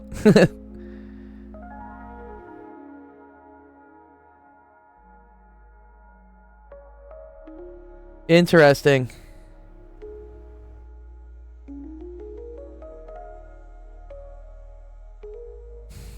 Okay, I'm doing a little bit of research here, and I see something called the likelihood ratio. Have you dealt with this? Is this something that you've heard in your class? There's always like these cute little tricks for it. Yeah, well, there's a thing called the likelihood ratio. Oh, you have seen it? Okay, cool. So that's this lambda x, which is equal to, I guess, like f1 of x over f0 of x. Okay, so in this case, that would be h1 over h0, right?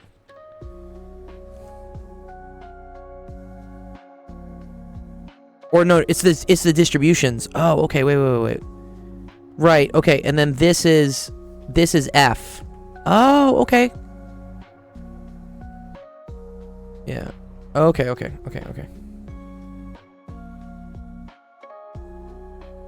I think I see how this works.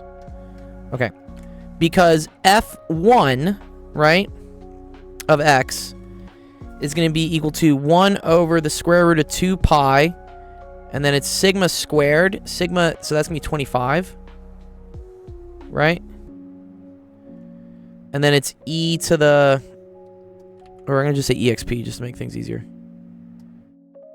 The square root portion cancels out. I think it does, yeah, wait. Sorry, let me just, like, take this down so I can, like, see it. It's a cool problem. Yeah, dude, John Fembox likes your problem. Okay, there we go. This is what we have, right? So then there's exp, and then this is going to be negative x minus mu, but mu for the having an issue was 5, right? So mu minus 5. It's advanced probability theory. It's a bit more advanced. Yeah, I agree. And then this is 2 times 25. Okay, cool. That's f1. So then what is f0?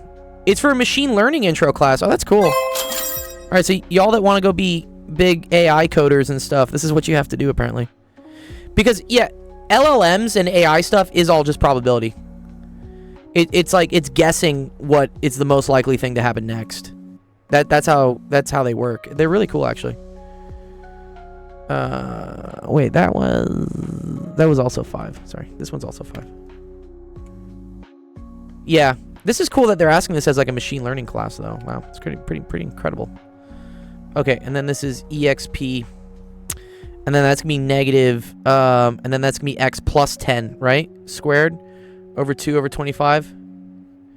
It's finding the decision boundary for which you should pick issue versus no issue. I get it. Yeah. It's like the boundary point, right? Okay.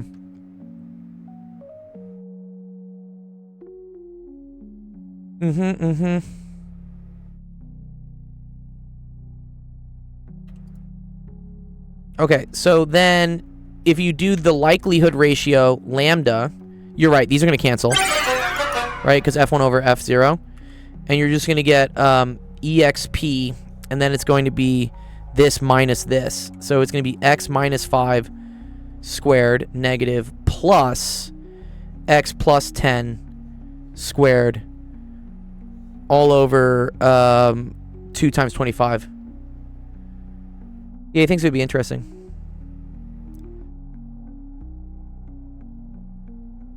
Okay. Cool.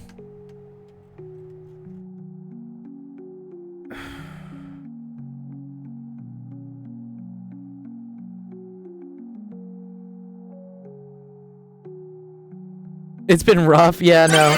I get it, dude. I get it. In these types of things, going through these questions and just doing them, like, will start to build up like muscle memory in your head that'll help.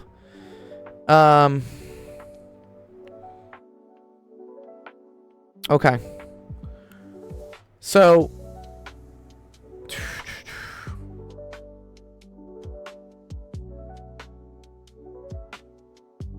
I see.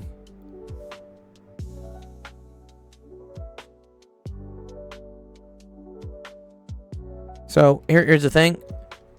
No calculator. Yeah, this is rough. Okay, so you choose H1 if and only if lambda, the what do we figure this out? The likelihood ratio is greater than PHO over PH1. Yeah, lucky me, right? Yeah, okay. Okay. And then PHO was 0.95 all over 0.05, and then this is equal to 19, right? Good job. Okay, cool. So then I want this to be greater than 19. So I need all this hot garbage to be greater than 19. Let's take the ln of both sides, right? Just try to cancel it out, right? Okay. So then I'm left with, this is still, there's some algebra here, right? I gotta expand this. So this is negative x squared minus 25 plus 10x plus x squared plus 100. Yeah. Well, let's see. You can probably approximate it, John. Plus 20x all over 50, right? That's correct so far? Has to be greater than the ln of 19. This goes away. Right? This goes away. This goes away. Okay. So I get 30x plus 75 over 50. Has to be greater than the ln of 19. Okay. So 30 over 50 is 0.6. 0.6x. 75 over 150. 75 over 50 is 1.5. Greater than the ln of 19. Ln of 19. What's an easy way to do that? Is there a way to do this without a calculator? The ln of 19? I don't think so. Log base e of 19 is equal to what? So e to the what equals 19? It's about 3. Yeah, well, this is Zach's thing, right? So this is around 2.7. So 2.7 squared would get you 9. 3 would get you 2.7 to the third would get you like 27. So it's between, x is between, I would say like 2 and 3, right? So then that means 0.6x has to be greater than something between 2 and 3 minus 1.5. So times 5 over 4. Or sorry, times 5 over 3. Oh man. X is greater than 5/3. 2 to 3 minus 1.5. Complex analysis. I've taken it before, but I'm not sure I can really do it. Okay.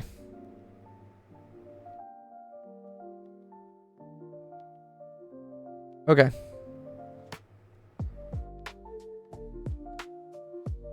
Oh, but then here's the thing. Wait. They said... What action would the decision rule if x was equal to 2? Okay, but I think we can just plug this in, right? So x is equal to 2, right? So is 2 greater than 5/3? So that would be times 0.5. 5/3 is, right, 1.6. Wait, 1 second, sorry. Yeah, 3/5. 5/3 is 1.67. 1.67 times... At the least, it would be 0.5. So that would be true. Or then it could be times 1.5. Oh, fuck. That's a border. Oh, no, dude. Dude, that sucks. Yeah, you have to... Sorry, you have to know what the ln of 19 is. You can't do it. 6, 7, you guys. No, dude, no. They got me, dude. Damn it. Oh, you got me with the 6, 7 again. Disqualified. Oh, stop.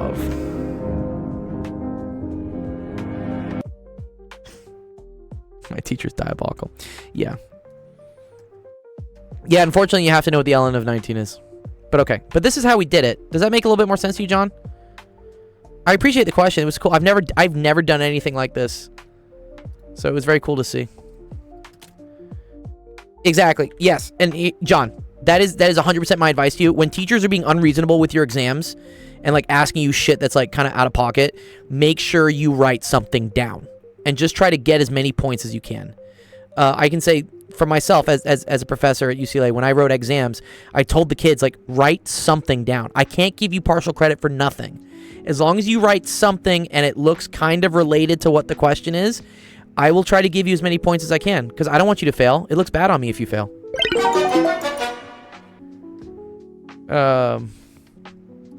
So you're on the right track. Don't get discouraged that you don't understand it, because, like, you know, I have a PhD in physics and I don't fully understand this either. It's tough stuff you're doing, and that's the nature of the beast. But best of luck on your exam. Try to do as many practice problems as you can, and just, even if you're just looking at the solutions and copying them down, just do it, because the muscle memory you build from doing that will help you out when you see it on the exam. You'll be able to do it. You like seeing it done too? Okay, cool. Nice. Good question, John. I appreciate it. All right. Yeah, you're very welcome, dude. Yeah, for sure. I know the struggle, dude. It's rough out there, dog. Let's see. I have one calc. Yeah, best way to practice is to practice 100%. So Pizza Hunter, did you give me a question? Is your name Edvin? What's your name? Pizza Hunter. You can see on the queue here. Where's the queue? Not here. Where is it? We did all these questions. Edvin, that's you. Okay, who is Pizza Hunter? Pizza Hunter, you didn't submit me a screenshot yet. I need your screenshot if I'm gonna help you out. You procrastinate so hard, yeah. Edvin, I do see you on TikTok. Awesome, thank you. All right, let me close some stuff down. All right, this is the queue so far. There's Pizza Hunter. Okay. Pizza Hunter donated, so I am going to help him out as like kind of a quick... I'm not going to do all of these questions because that would take way too much time. I will do some of them. It's just all one question? Okay, well, this is actually not bad. Here, we can do this real quick. That's before an exam curve. If he does, and the midterm's only 3 questions. Yeah. Intro to machine learning, yeah. It's your future. Skip to number 3 after, DJ says, yeah. I will give priority to people donating because it helps my nonprofit to go, like, give more prizes to kids. Otherwise, I will do them in the order that they were asked. But if you donate, I will give you priority. And that money doesn't go to me. that goes to my nonprofit. All right, here we go. Find the intervals for which x is increasing. Enter as common separated values. Great. Okay. So if you want to figure out where something is increasing, Pizza Hunter, you want to figure out where f prime of x is positive. Okay. So let me just calculate some derivatives. We need them anyways. So f of x is equal to x to the 1/3, x plus 2 to the 2/3. This is a great question because this is a product rule and hypothesis testing. Okay. You need to give me more than 1 cent on TikTok though. 1 heart is not worth very much, DJ, is it? I should start setting minimums. That's what they do on these other, dude. I watch these other streamers, man. They're like, we're setting the minimum at $10, like super chats, $10 for us to answer your question. I think that's ridiculous. Again, I want to help everyone out for free, but I do also need to keep the lights on. Okay, DJ, then we'll get to you soon. See the timer? I have an hour 15 left. I guarantee you I can get to question 3 by that time. Oh, 5 corns. Okay.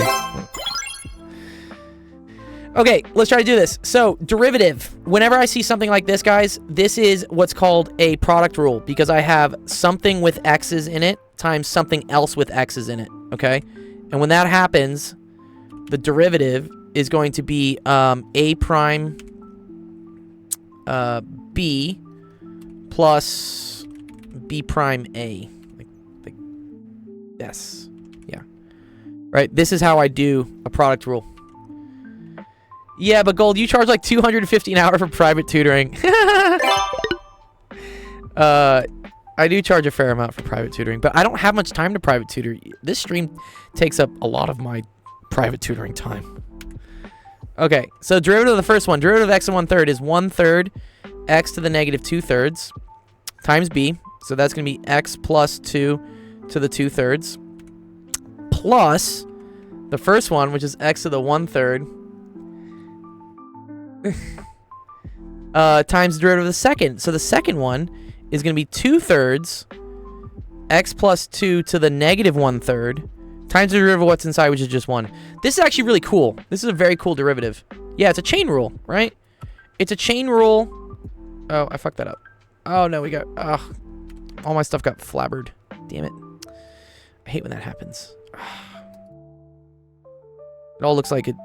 Yeah, 1 sec. I gotta rewrite it, sorry. That does happen. Alright, but you guys saw it on the stream at least, so I can just write the answer. X plus 2 to the 2/3.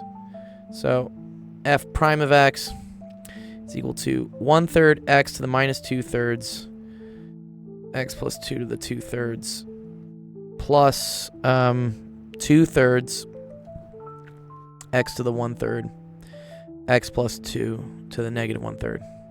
Okay. The cool thing here is that this is going to look like this. This is going to look like x plus 2 over x all to the 2/3 times 1/3. Okay? Because this is going to go on the bottom as a 2/3 power, but this is also a 2/3 power, so I can group them together. Yeah, isn't that super neat? Nice. It's a really cool, someone did a good job designing this question. And then this is going to be x over x plus 2 all to the 1/3. Very cool. All right. So then the question is, where is f prime of x positive? Oh, man.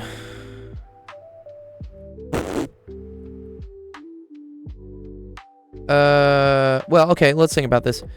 When x is positive, this whole thing will be positive because we're just adding 2 positive numbers together. If x is negative, ooh. And then I think once it's negative, it's going to stay negative, right? I agree. Let's do that. Yeah, let's do that. Let's say, let u equal x over x plus 2. So here, let me move this down. This is kind of a tricky question, honestly. Your teacher is kind of a mean person for asking this. Yeah, I am gonna. Yeah, so to find the intervals of increasing and decreasing, I need to figure out where the derivative is equal to 0, right? Exactly. So we're gonna do f prime of x is equal to 0.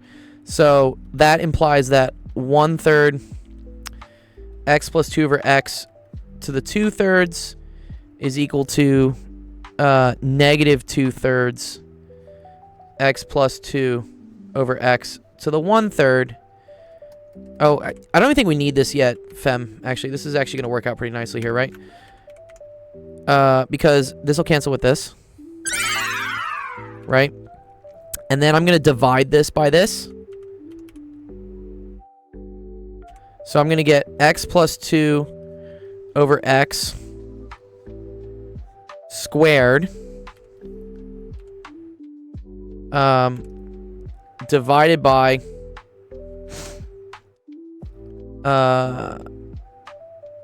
wait, I wrote this wrong. Sorry. I wrote this wrong. I'm getting them screwed up. This is x over x plus 2. Maybe I did need to do it, fam. X plus 2. And then all of this is to the 1/3 power. And then this is all equal to negative 2. I think so. Yeah. So what happens is I divided this over, right? But this is... Whenever I have, like, a to the 2/3, that's the same thing as a squared to the 1/3. Right? Okay.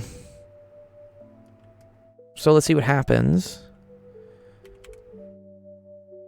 So you end up getting... Oh, this is actually really cool. Watch what happens here. Because x plus 2 squared over x is the same thing as x plus 2 over x times x plus 2 over x. This is a super rad question, actually. It's mean, but it's rad. Because when I divide this by this, keep, change, flip, right? This is going to be another x plus 2 over x. Oh, man. And look at this. This is all x plus 2 cubed to the 1/3. Oh, wow. That's so cool. Okay. So this is x plus 2 over x cubed to the 1/3. So these will cancel. It's equal to negative 2. So x plus 2 over x is equal to negative 2. So cross multiply. X plus 2 is equal to negative 2x. So 3x is equal to negative 2. X equals negative 2/3. Cool. Good job. Okay, that's the only critical point. Yeah. You can always assume y prime is dy dx. Yeah, you're right, Glizzy. Usually is the critical point. Okay. And I already know, right, from just looking at this, right? If x is negative, then I'm going to have negative numbers for derivatives. If x is positive, then it's positive. So since the critical point is negative 2/3, we can say that so here this is x is equal to negative 2/3. Here we can say like f prime of x is positive. Here f prime of x is negative, and here it's equal to 0. So increasing is going to be from negative 2/3 positive infinity. Decreasing is going to be from negative infinity to negative 2/3. Concave up. Oh, fuck. No. Oh, I gotta take another derivative? Oh, man, this bastard. We might have to be careful here. Oh, you mean for the concavity? I think we're okay here, no? If the derivative is negative, it's decreasing. If it's positive, it's positive. Yeah. Yeah, f double prime. Would you consider being a college professor? I've done it before, yeah. It's cool. It's a lot of work. We have cube roots. We should be okay? All right, I hope so. Okay, so I'm going to say over here, we're going to take another derivative. Here we're going to do, so f double prime of x If f is negative, then f is complex, though? Not quite. Because this cubed root here allows negative numbers, and then you're going to square it.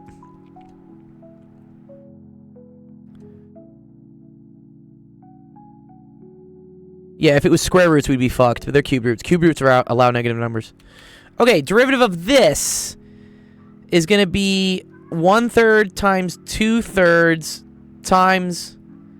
You know, I'm gonna rewrite this. I'm gonna rewrite this because, you know, fuck x plus 2 over x over x. I'm gonna say this is 1 plus 2 over x.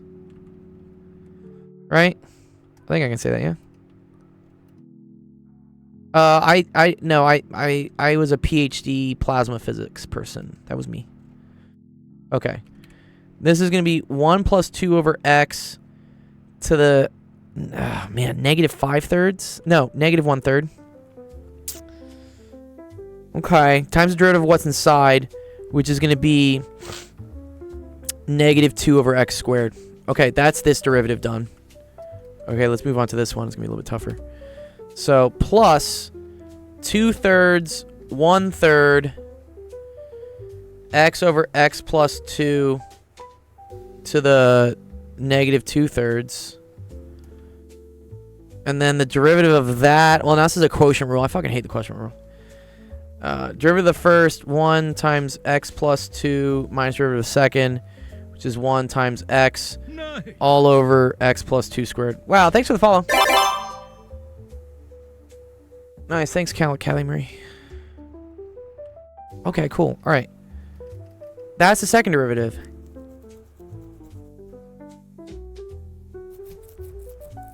No, you like the quotient, dude? No, bro, what? No, dude. Don't choose violence, dog. What? Nice, dude. What's good, guys? Yeah, just helping out on a... This is a calculus question. Alright, I think I set this equal to 0. Do I not? I think I do, right? In order to figure out concavity things, right? I'm sorry, Ma. It's the truth. Okay, thank you.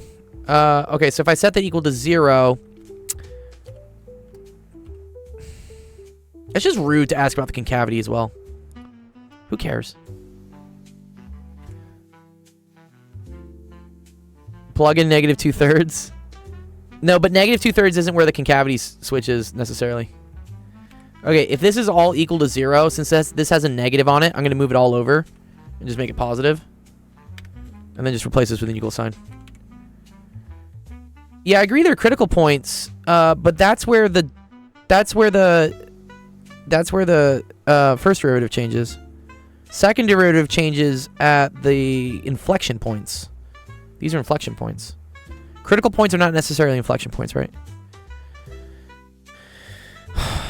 Okay. 1/3, 2/3, 1/3, 2/3. Great. I'm gonna go back to keeping this as... Sorry. X plus 2 over x. Because I think this is going to do something nice. How many people after him? 15. That's dope. I will try to get through as many as I can, but yeah, I don't know if I'm going to get through all 15 in the next hour. I've been streaming for 2 hours already. Yeah. Maybe I'll do a subathon. You guys want me to do a subathon? Maybe when we get close to 10K on YouTube, I'll do a 24-hour stream and just tutor like... yeah, if you want to see the queue, that's the queue. The other way to look at it is... Yeah, where is it? Where's my queue? This is the queue. Well, James submitted a bunch of the same questions. I will do one of your questions, James. But yeah, this is the queue so far. Gold is too popular. I need more people to stream. If you feel like you could do these questions, I am happy to support you and send you questions. Okay. Let me think how I want to do this. I think I want to... Yes. Yeah, you're all good, James. Yeah. When I get to that. Let me divide this, right?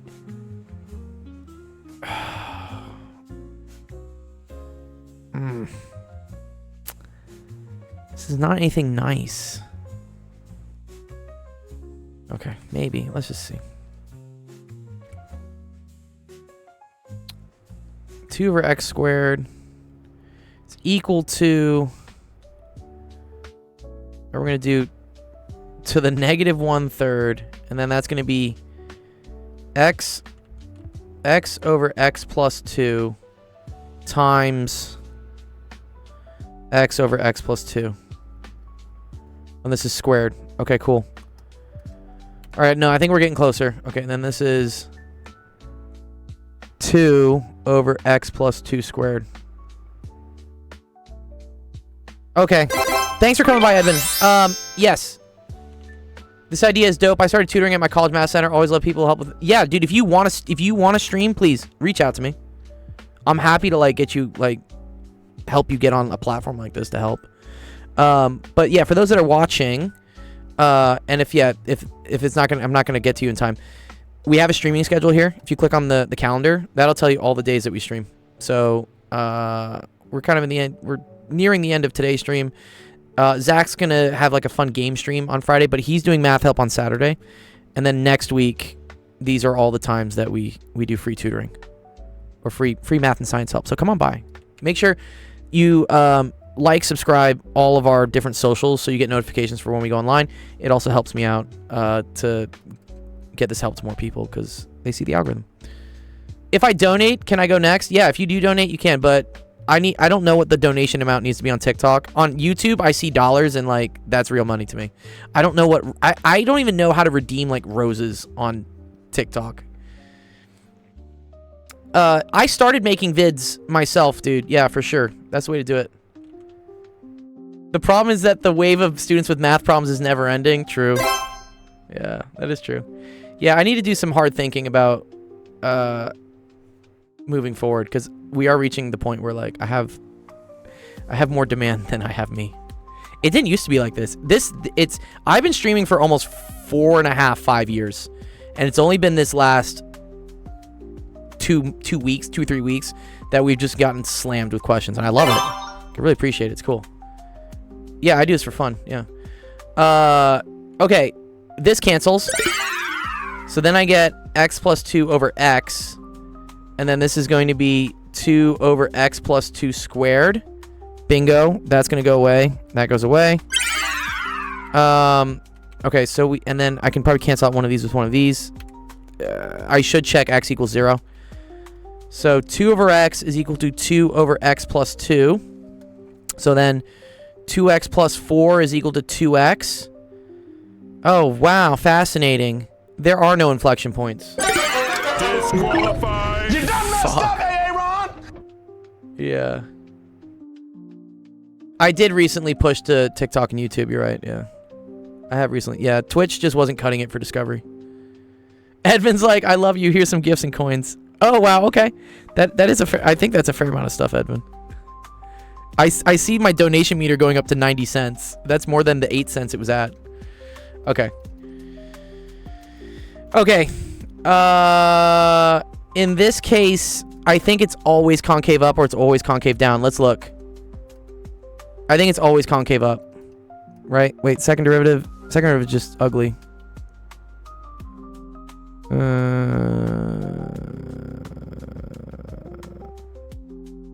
Yeah. But it looks like it might actually be shifting. Everyone donate to Dr. Gold. He deserves it. Thank you. Yeah, it's for my nonprofit anyways. It's not for me. But trust me, like I make way more money doing other things than this. If I go fast, in this case, if I decide to not answer all the parts of the questions, I might. Yeah, this is just a pain in the ass of a question. Here. Let me just try to like. Let me verify what the answers would be for this one.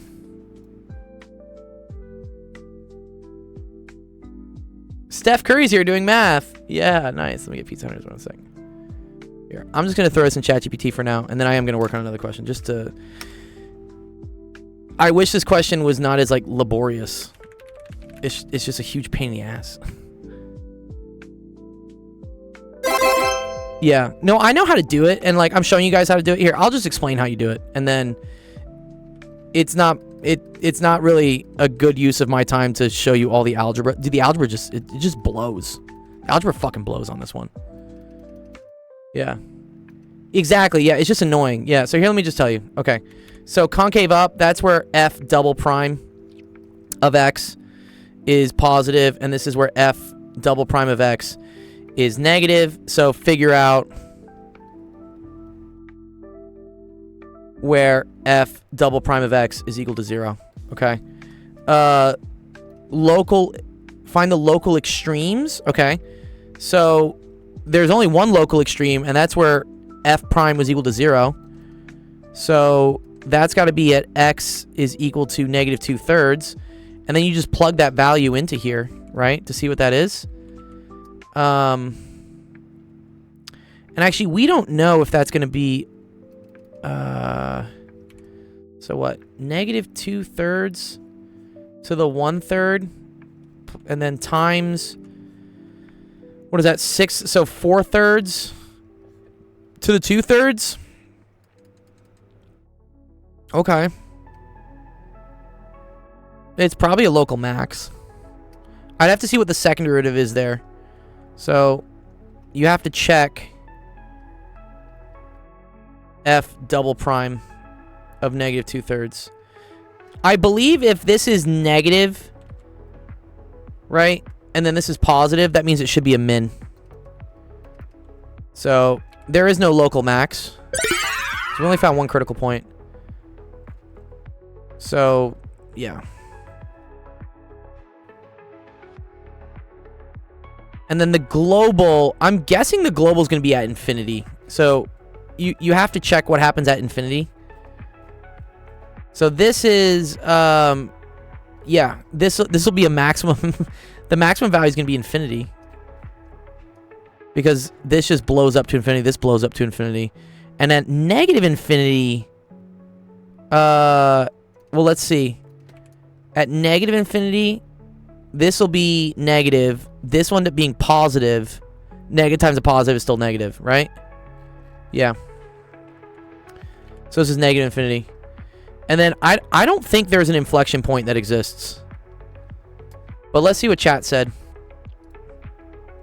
This is ChatGPT going through it. Oh, it did find one. A convenient form.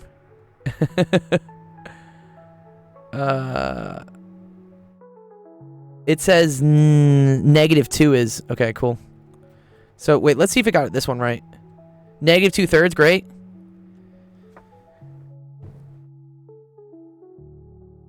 Oh, wait, it found 2 different critical points?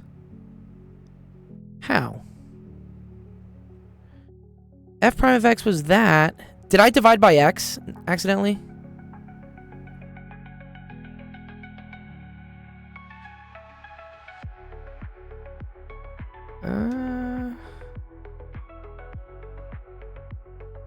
I think I did.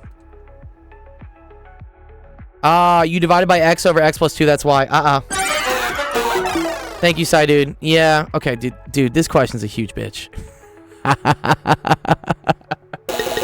Okay, here's what I'm gonna do for you, pizza, dude, because, yeah, no.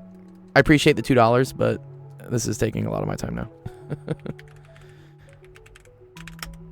There's a lot of dude, this is just like tricky. There's just so much trickiness in this. But here, I will post what we did so far, so you can at least see the algebra I'm doing, and then I'm gonna give you my ChatGPT premium link for this, just so you can kind of go through the, you know, run through it and check it yourself. But there, that's in our thing. Cool, awesome. All right, appreciate the question. Thank you, dude.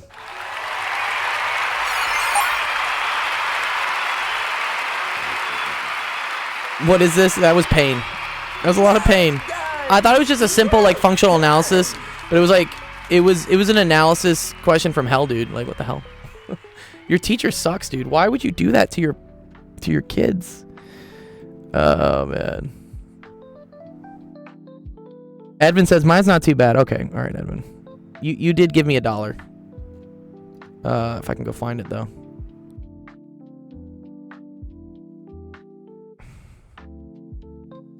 I do. I use a Wacom.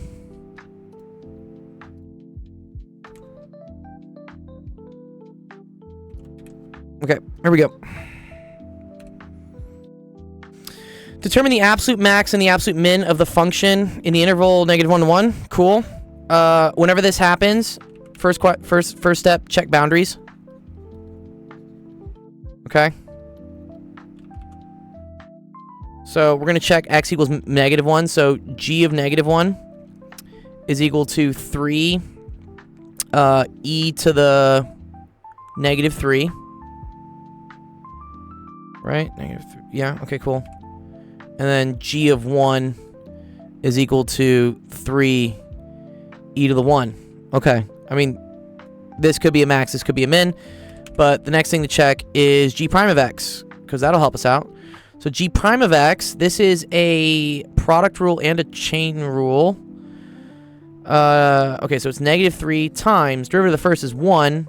So e to the 2x minus 1 plus x. Oh, thank you, dude. Thank you, pizza, dude.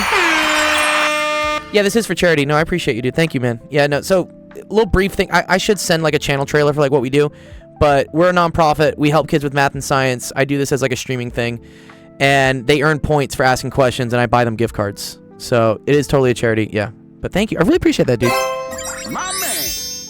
Dude, those questions are, like, super long. Dude, fuck your teacher, dude. I mean, don't maybe tell her that, but, like, I'm venting for you, man. that's gross. Okay, e to the 3 e, okay, plus x, and then the derivative, that's e to the 2x minus 1 times 2. I don't know if this is A levels math. You can answer that, Edvin, if you want to in the chat. Okay, and then that's equal to 0. Okay, so 0 is equal to e to the 2x minus 1 plus 2x e to the 2x minus 1. Well, I can get rid of this. This will never be 0, right? Cool. 2x equals 0. Cool, so x equals 0 is a critical point. So then all you do is just plug in 0 because it's either a min or a max. And it's very obviously a minimum, right? Because, oh wait, sorry, this is -3. Okay. G of 0 is just equal to 0. Okay. So, that means this must be the max. The absolute max is 3 over e to the 3rd. And then the absolute minimum is -3 over e. Cool. Does that make sense, Edvin? Yeah, because the critical point's at 0, and the value of the function at 0 is 0, and 0 is neither a max nor a min. It's just 0.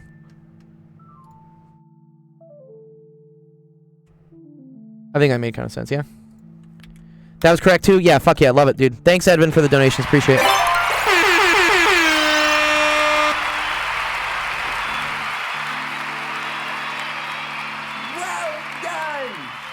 But wait, there's more.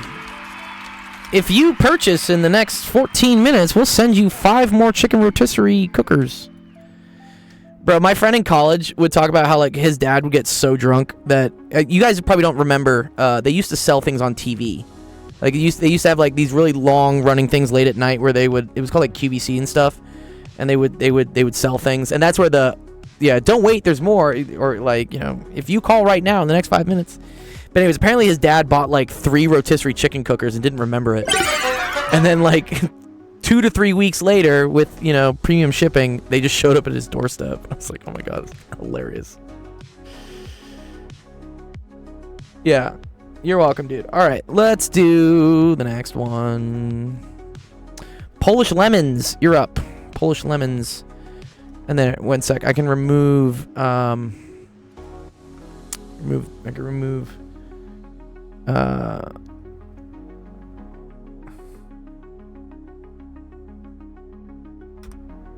need to get this. I can remove... Oh, it's only showing the oldest 10. That's funny. There's 17 submissions, but I only see the oldest 10 on my admin console. Okay, so I gotta clear 9. Clear 9. And clear 9. Okay, now we're down to 14. Nice. Solve the following non-homogeneous problem. That's dope. Are you trying to hurt me here, dog? What is this? This is differential equations. Wait, sorry. This is partial differential equations. These are PDEs. Man. Do we think... is it Chad? First of all, I never took PDEs. I took DiffEq. I took regular differential equations. Partial differential equations? How long would that take? I'm throwing it in ChatGPT right now. I just want to see what the solution is. If the solution looks simple, I'll do it. If the solution looks like it's going to take me 20 minutes, I won't. Just in the essence of time, because I do have 14 other people asking for questions. I get a little scared when I see non-homogeneous. Uh-oh, someone's saying Neumann boundary conditions. Would you use a Laplace transform? I don't know. I'm gonna let my chat answer about that. Okay.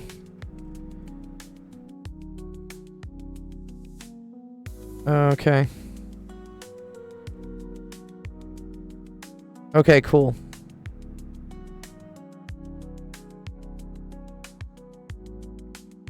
Yeah, so this is funny, I will. This is hilarious because yeah, this is how like differential equations in general work, which is kind of like bullshit. Here, I'm just gonna post a solution. I'm not gonna do this. What you do in differential equations is you guess a solution based on what it looks like, and then you try to see whether it works, and if it does, then you're golden. So what they do here is you say, oh wow, this thing looks cool, I'm going to just try this solution. And again, that only comes from having done many other partial differential equations for you to get that intuition to guess, right? Yes, classic, right? Yeah, this is just DiffEq. Or this is partial DiffEq. Exactly, Glizzy, you are right. You do have to make sure that this, like, fits some form. And I guess they say that this looks like the spatial shapes as, like, the heat equation or something. And yes, in this case, U of T, this is the same thing as partial U, partial T. And then this is partial, whatever, partial P. Yeah. Yeah, because notice how it's two-dimensional, right? Okay. So then they say, okay, in that case, partial U, partial T is this. Partial U double X is this. You plug it into here, and then you try to match the independent spatial pieces and the cosine. So you try to match this, which I guess is independent spatial, and then you try to match the cosine 3 pi over XL part. Yeah. And then you come up with a solution, and like, beautiful. This is not Calc 3. This is PDEs, partial differential equations. This is a year 2 or year 3 upper division math course. It's cool. Like, I think this is a cool class. I never took it. But the way the solution works is very differential equations to me. It's very like, you just get cute and you just like guess a solution. What's my YouTube page name? Actual Education. Yeah, so if you ever want to figure out like where all our stuff is, go to our website, actualofficehours.com, and then there's a link here for YouTube, link for Discord, link for donating if you want to donate to our nonprofit, and then you can watch live on Twitch as well as get a schedule, and then you can see what other people have submitted. Yeah. You haven't seen this yet? It's a cool question. But anyways, yeah, cool. Appreciate Polish Lemons. I always like seeing these things. If you want, I'll throw it in my Discord. I'll throw the solution there for you, so you can at least like look at it later. And if you want to ask questions about it, I can go through it, but Zach would probably be a better person to go through it with you. He handles more of the higher upper division math stuff. Anyways, yeah, cool, good. All right, we got 42 minutes. I think I can get through a lot of questions. Let's see. Polish Lemons done. Next is, oh Jesus, oh, okay. This is a little blurry, but I think I got it. Yes. The link to the Discord's also there as well. Your net is so slow. Oh, I'm sorry, Dicha.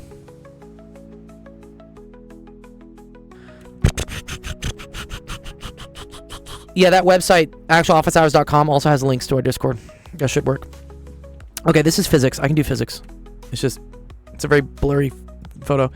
Okay, an ice hockey player hits a puck so that it moves across at a horizontal straight line with an acceleration of a, time t. Okay, so a is equal to, this is physics, yay. I love physics. I teach physics. Minus 0.03. Exactly, Flamflu. Yeah, exactly. The onsauts, dude. I was literally just dealing with that with an upper div E&M class. Yeah, the whole onsauts thing. Yeah. But yeah, you will pay your dues in algebra. And then we say that V naught is equal to 40 meters per second. What's up, Service? Find the distance that the puck travels in the first 2 seconds. Okay, so kinematics. So X is equal to X initial plus V naught T.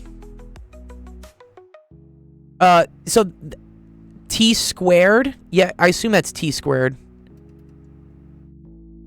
Well, actually, no, that's actually weird. I don't know what the fuck that is.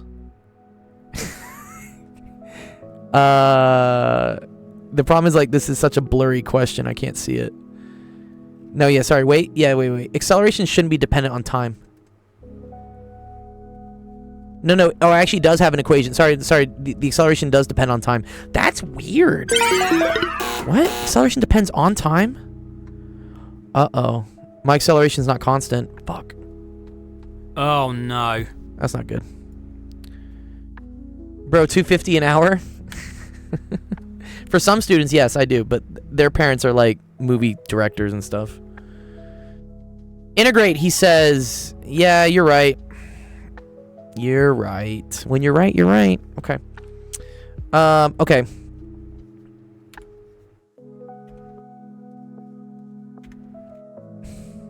Yeah, non-constant acceleration, dude. Jesus. Okay. Okay. Sorry. Acceleration is equal to dv dt. So, ADT is equal to dv. Integrate. What's up, Grim? Happy birthday, dude. That's good. Appreciate it. Yeah, what are you doing for your birthday, dog? What's going on? I just got off of work, so I'm heading home right now, and I'm gonna Nice. drink. You're just gonna drink. God damn it, Grim. Basically. Well, What else am I supposed to do? I don't know. Fucking say hi to your friends or something. I mean, you can go drink with your friends if you want. I don't care. But No, not with my friends. I'll probably just drink with Ramiro. oh, okay, with your girlfriend. That's cool. I'm glad you have a girlfriend. Brother. Oh, dude, I yeah, said fuck yeah. Ramiro. I love Ramiro, dude. You're hermano, dude. I love Ramiro, dude. He's great. He's good people. My girlfriend's in Mexico right now. Okay, well, I hope she can make it back.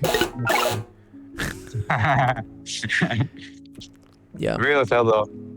Okay. Good, dude. I'm glad, dude. That's happy birthday, dude. 19's was a big age for me too, man. It was my first year of college. We'll get you to eventually going to college. It'll happen. Community college. Community college is fine, dude. Totally cool with community college. As long as you go to as long as you get your fucking GED, please. God damn it. Okay. All right. VF. You? Go to community first. I agree, dude. Yeah, dude. Someone in my chat said go to community college first. I agree. Community college is a great hack. It's a great hack, dude. Yeah, if you I know some community colleges around here that they make you do your GED thing, like when you enter. Cool. Good. Yeah, go to that, dude. Like, go get your car back or whatever. It burned down. I don't know what fucking happened. Like, go fix that. Okay. Oh, yes. Okay, this is visa function of t. All right, Grim, I gotta finish this question because I'm low on time, but I'll call you later. I'll call you later for your birthday. Cool. Is your number still the same? I don't know. I'll send it to you in messages. I don't. All right, yeah. DM me your phone number. I'll call you guys later. I bet. All right, peace. Peace. Yep. Naughty boy. Yeah, I don't know. Kids are kids, dude. I mean, I wasn't a model student at 18. Honey Butters looks really cool. Yeah, I'm glad you can see that. Okay, so let me explain what happened here. Sorry. Acceleration is equal to dv dt. This is a physics thing. Acceleration is change in velocity over change in time. So what you can do is you can move the dt over here, and then you can integrate both sides. Okay, but when you're integrating, you have to pick bounds. So my bounds for dv is from v initial to v final, which is really like v of t, like the velocity at time t. And for my dt integral here, I'm going to integrate from t initial, which is t is equal to 0, to some t final, which I'm just going to call t. So then I plug in what a is, which is minus 0.03 t squared. I do this integral. This integral just gets me vf minus v naught. How much donation to look at my question? Let's start at $5. $5 donation. I'll take a look at it at least. I can't guarantee I'll do it. And I would prefer it be something that you actually want me to help you with, not just like break me. Although I don't know, maybe I should just start like, hey, give me money and like support my nonprofit, and I'll look like a dumbass on YouTube. I'm down. I'm fine with it. I don't care. As long as the kids get their cash. Okay, so you integrate this, and this becomes t cubed over 3 minus 0.03. V naught was 40, so then you get this equation for v of t. Excellent, love that. Now, here's the cool thing about v of t. V is also equal to dx dt. So, I can do the same trick here. v dt is equal to dx. Integrate. So, the integral of v of t from, let's say, time is equal to 0 to... And we actually have a time now, right? Well, I'm going to leave it as t for now, sorry. T equals... whatever. To t is equal to the integral of, sorry, dx from x equals 0 to x equals x final. This is not a lot of malarkey. Okay.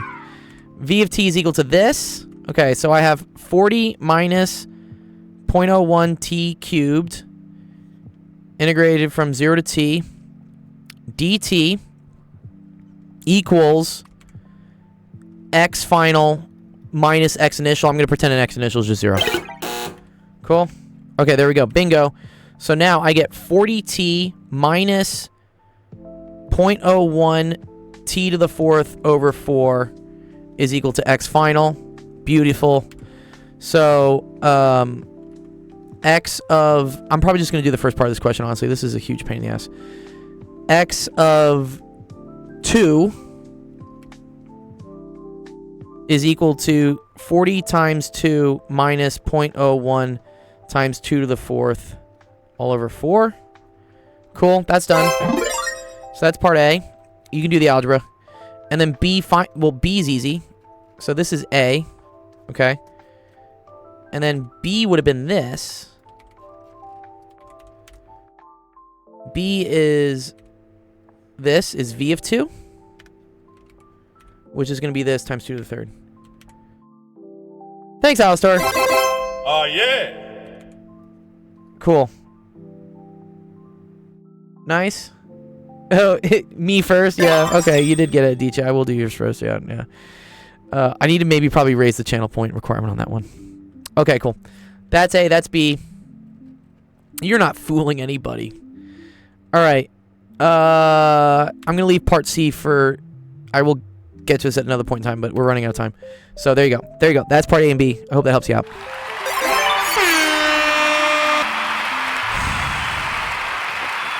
I think all that changes for... You're very welcome to me. I think that all that changes for this is that you do the derivative of... You do the derivation again, but you set your initial velocity equal to 30 in the opposite direction, I think. Yeah. You do a barrel roll, bomb dude. Do a barrel roll, dog. Great. This was a very fun question to me, though. I like it. It's awesome to see how calculus rederives like the kinematic stuff in math. Calculus rederives kinematics in physics. Math helps physics. Yeah, great question to me, though. I like this. This was a cool one. I haven't seen like a non-uniform acceleration question in forever. would you do a complex analysis question? I wouldn't be the best at it. I've taken complex. I don't really teach it. I teach up to around DiffEq. I can teach DiffEq. I'm best at teaching calculus in physics. Yes, complex analysis. Yeah, if you want to go get help with complex analysis, I'm gonna shut you out again. But e to the 2I pi in my Twitch. I don't know if you can see him on the chat there. You should go check out his Twitch. He teaches a lot of complex stuff, and he could probably help you out. Yeah. I know what you need. Yeah, you do got what I need, dude. I don't have the time to like learn complex again. But if you want to get help,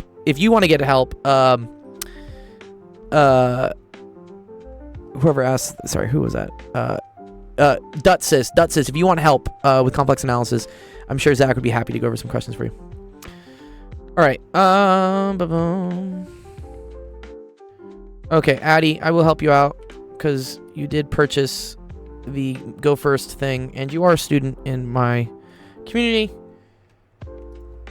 Mo Salma is going to be after you.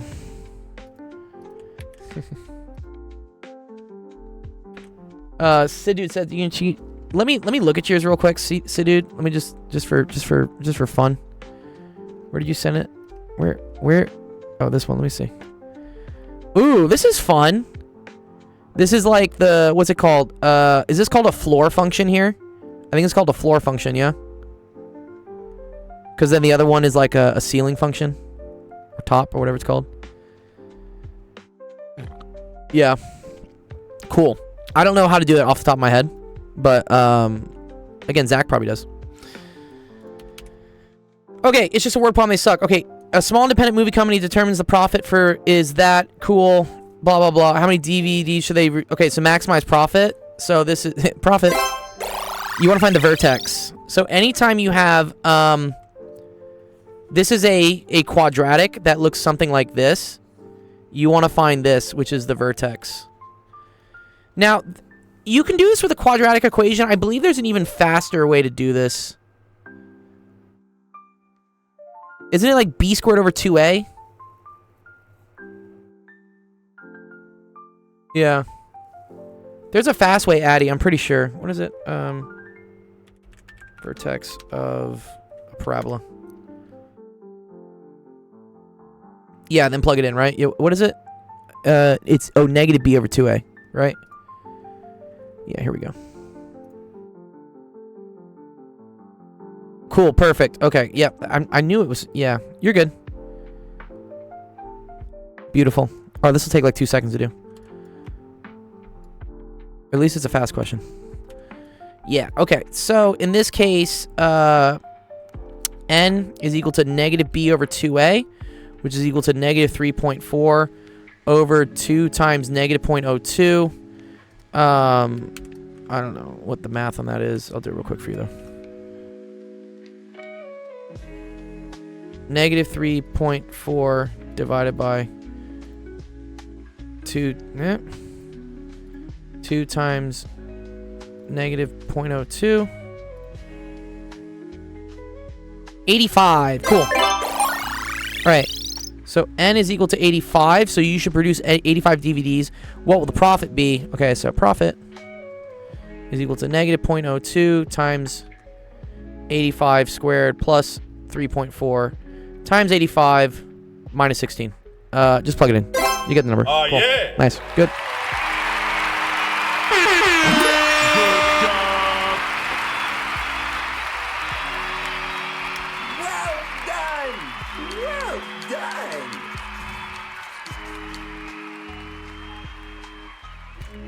I majored in plasma physics. That was my PhD. Majored in physics. My PhD was in plasma physics. If you ever want to see like what my this was my dissertation. I can post it in chat somewhere. Where is my stuff? No, not there. Oh man. Okay, there we go.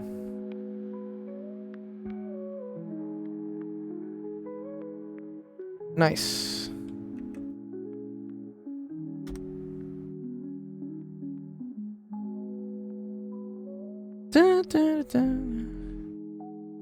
Where are my pure math pals? Dude, they exist. Here, one sec. Let me.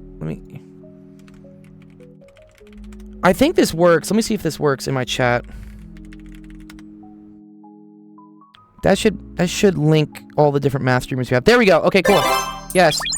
So right there, I put it in the YouTube chat. Those are all the math streamers on Twitch that I think you should follow. They're really cool people. Go check them out. Wow, we've actually had revenue on this stream, dude. Oh, thanks for all the donations today. You guys are fucking sick, by the way. Thank you. Appreciate. Yeah, go check them out. They're awesome people. All right. I'm gonna try to go through as many as I can. Where is it? Okay. Mo Salma. Oh Jesus.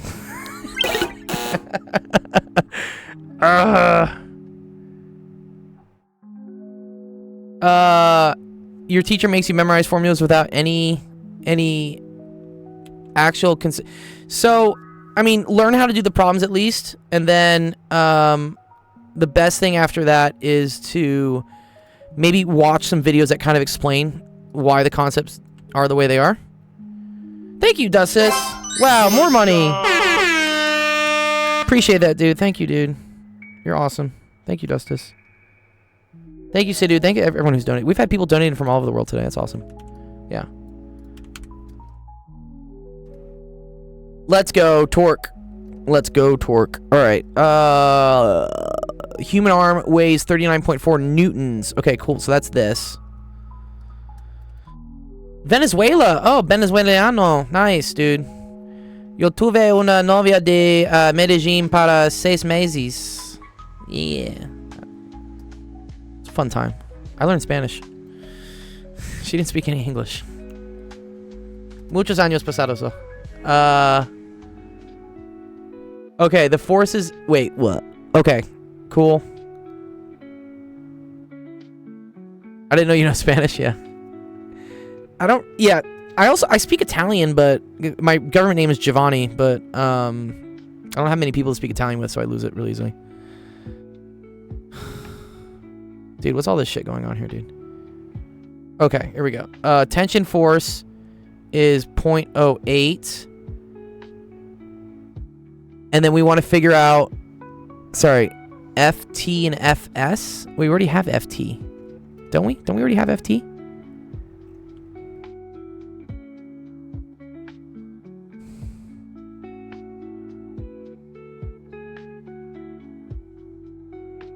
Oh, no. Sorry, we just have what it is. Oh, we don't have the forces. Okay, cool. Oh, we have 2 unknown forces. Great. Does everything rotate about 0.0? This is from AP Physics? Wow, curses.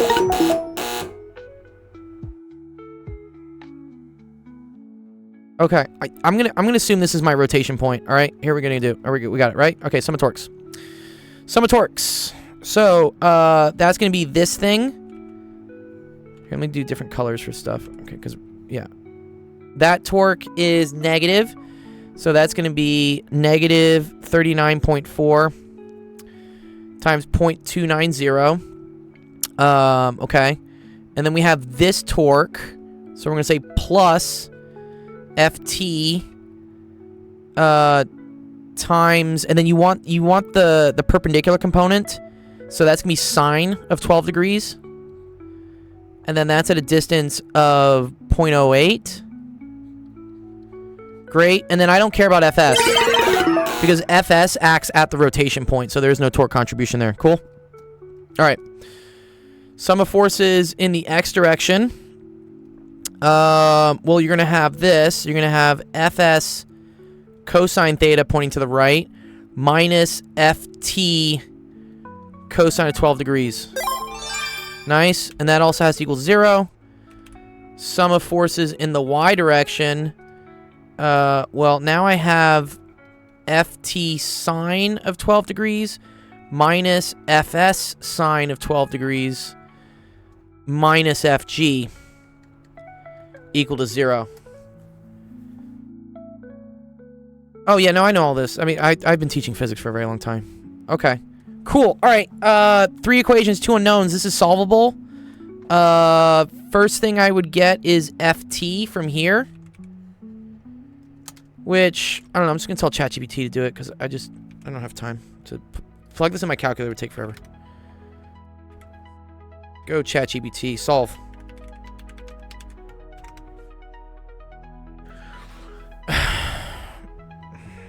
We got 21 minutes. The queue is still 15. The queue gets longer.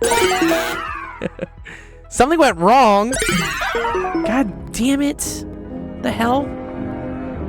Bro, come on, ChatGPT. Don't make me put this in my calculator.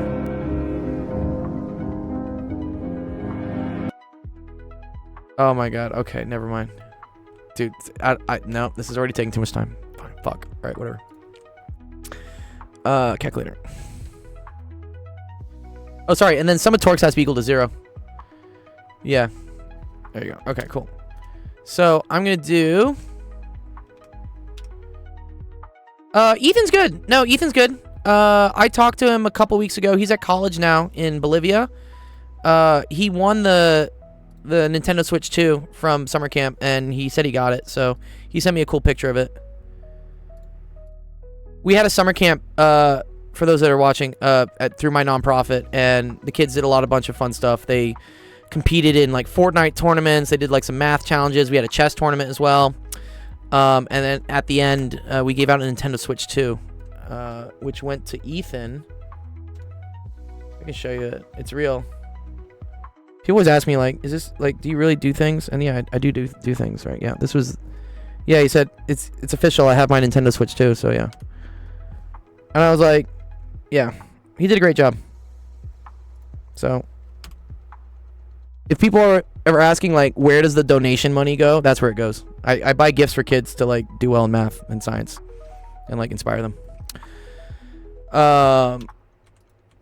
Okay.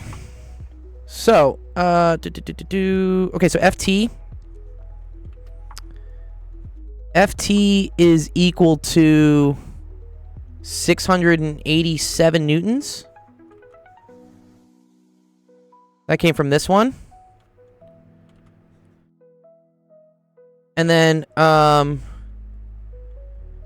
that's awesome, Infinite Canvas. Yeah, you hate... People have different relationships with math, like, throughout their life. Totally okay. It can change, dude. I used to be, like, deathly afraid of sines and cosines. Now they're my friends. Oh, yeah. I love sine and cosine. Okay, and then, so, if we plug this back into here, now we can solve for FS. Okay. So, I'm going to do that times the cosine of 12. Divided by... Oh, shit. Do I not know theta? Fuck. Oh, that doesn't work out, does it? Okay, we can't do that one. Sorry.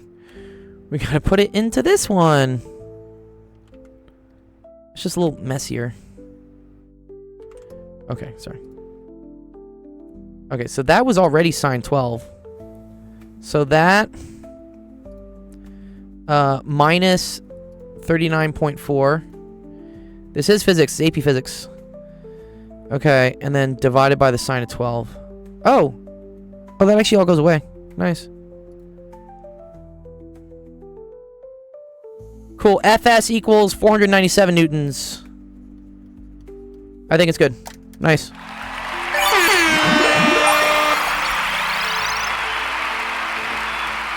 I think it's okay. Well done. Well done. That was Mo Salma. Mo Salma. Yeah, you actually didn't need to figure out the angle. It's probably like a follow-up question to it, honestly. So I'm gonna get rid of the calculator.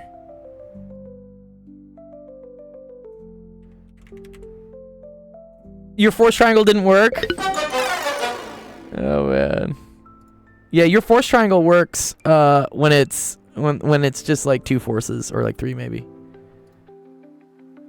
Good. Nice. That's awesome. Fembox. If Fembox got the same answer I did, I agree with it. Fembox is the solutions manual is what I say. Beautiful. Okay. Mosal was done. No, that's my thesis.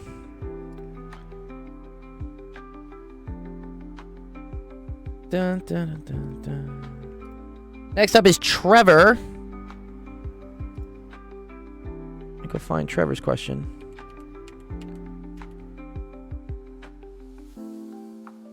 Ooh, okay. Siddude said, sine and cosine are reliable. When you get into product and sum of gamma zeta functions, the waves act so sporadic. Yeah. Someone in my chat said, I'm in the 12th grade, but the internet has exposed me to the gamma function. Oh, dear. Oh, no. Why is this massive and bold? Because, I don't know. They want it to be seen in the chat, I guess. Okay. I'm going to see if I can do this quickly. Otherwise, I might punt on it. Let's see. Let n be greater than 6 and an integer and a1, a2 to the ak be all natural numbers less than n and relatively prime to relatively prime to n. Sorry. What is something relatively prime to n? Like n can't be a factor. If a2 minus a1 equals a3 minus a2 equals ak minus ak minus 1, prove that n must be either a prime number or a power of 2. Greatest common denominator of a and n is equal to 1. Okay, cool. So yeah, a can't have n as a factor. What is this? This is a challenge question. Some people like to just ask like fun math challenge questions, and if I can do them, I can. If not, I'm sure Zach would love to do this one. The numbers relatively prime to 10 are 1, 3, 7, and 9. Good. Okay, so 9 is not prime, right? Because 9 is 3 times 3. But 9 does not multiply into 10. I get it. This is not this is definitely not pre-calc, Dussus.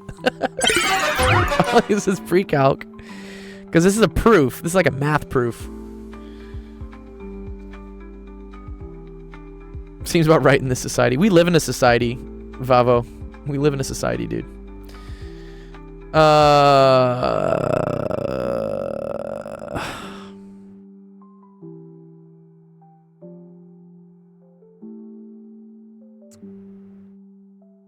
Induction proof, maybe? Yeah, but I don't think I'm going to do it in 14 minutes. Okay, I'm going to save this one. I'm going to put it in my Discord. I'm going to put, like, bounties up at some point. You know that? I'm going to make a title. I have tags here. I'm going to make a tag for, like, bounty, and I will have them as, like, little fun things for people to go attack if they want. Maybe I'll give out prizes to people who solve bounty questions. Does that sound cool? I think that would be kind of motivational, yeah? I think it's a good idea. Anyways, yeah. I'm just, at this point, we're in, like, what I call, like, the danger zone of I'm just looking for things I can solve real quickly to help people. But I appreciate the question, Trevor. Thank you. How far until I'm at James? Not, well, it depends how difficult these next ones are coming up, so. We'll see. Okay, one sec. Mark Trevor's down.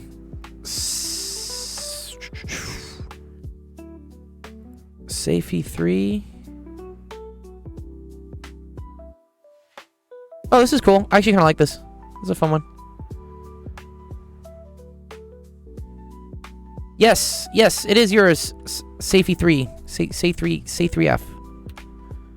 Okay, here we go. A tech company is developing a new augmented reality game where players navigate a virtual city using their smartphone. Blah, blah, blah. Starts at 5-3. To unlock a special power-up, the player must reflect their position. Okay, so these are a bunch of coordinate transforms. These are cool. So reflection across the y-axis means that x, y goes to negative x, comma, y. Okay? 90 degrees clockwise... Correct me if I'm wrong. I think x, y goes to negative y, comma... Fuck. No. It's y, comma, negative x. No. It's negative y. Wait, clockwise. I gotta think how this works. The y flips. Yeah, I think it's y, negative x. Someone tell me if this is right for 90 degrees clockwise. 2 units up and 4... 2 units left and 4 units up. So that's going to be x minus 2, y plus 4. And then which quadrant will they end up in? Okay, cool. So if they start in 5, -3, so 5, -3 is going to go to -5, -3. Oh, it's safe. The 3 is an E. Oh, cool. Safe. Good to see you, safe. Okay, and then if I want to do this, the 90 degrees clockwise, then... Does Zach stream on Fridays? He's doing a game thing on Fridays, but he will stream on Saturday. Sorry, I just need the 90-degree clockwise transformation. There we go. Yeah, X, Y goes to Y negative X. Okay, these are the common ones you need to know. Yeah, what's up, Thar? Thanks for the follow. Yeah, these are the ones you need. Okay, so I was right. Okay, cool. So then when this transformation happens, that means the X coordinate now becomes the Y coordinate, but it's negative. So -5 is now going to become +5 as the Y coordinate. And then the Y coordinate is going to become the X coordinate. So this becomes -3. And then finally, you got to shift to the left 2. So X goes down by 2, so that's -5. And then Y needs to go up by 4. So that's going to be 9. Okay, cool. What quadrant is this? So, this is -X, +Y. So this is going to be quadrant 2, I believe.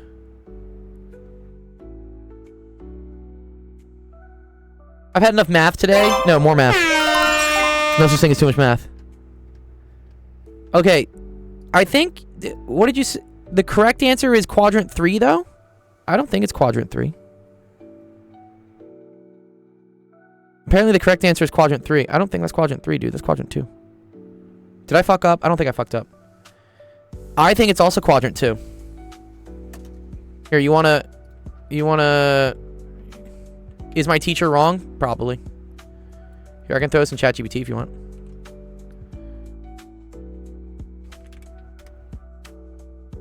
ChatGPT is a good, like, sanity check sometimes.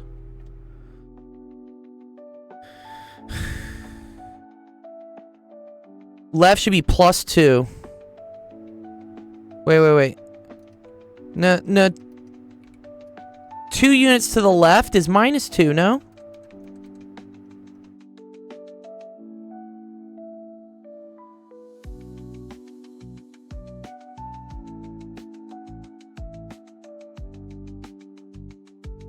Yeah, you're right that you're right in terms of like what the function does, but like if I'm moving points to the left, I literally just shift it to I literally minus it too. No. You're right. CXR. So f of x versus f of x plus 2. You're right that this is a shift to the left, but that's of the whole function. This is of a point. Okay, ChatGPT says quadrant 2 as well. Your teacher's wrong. Uh-oh, happens. Anyways, good question.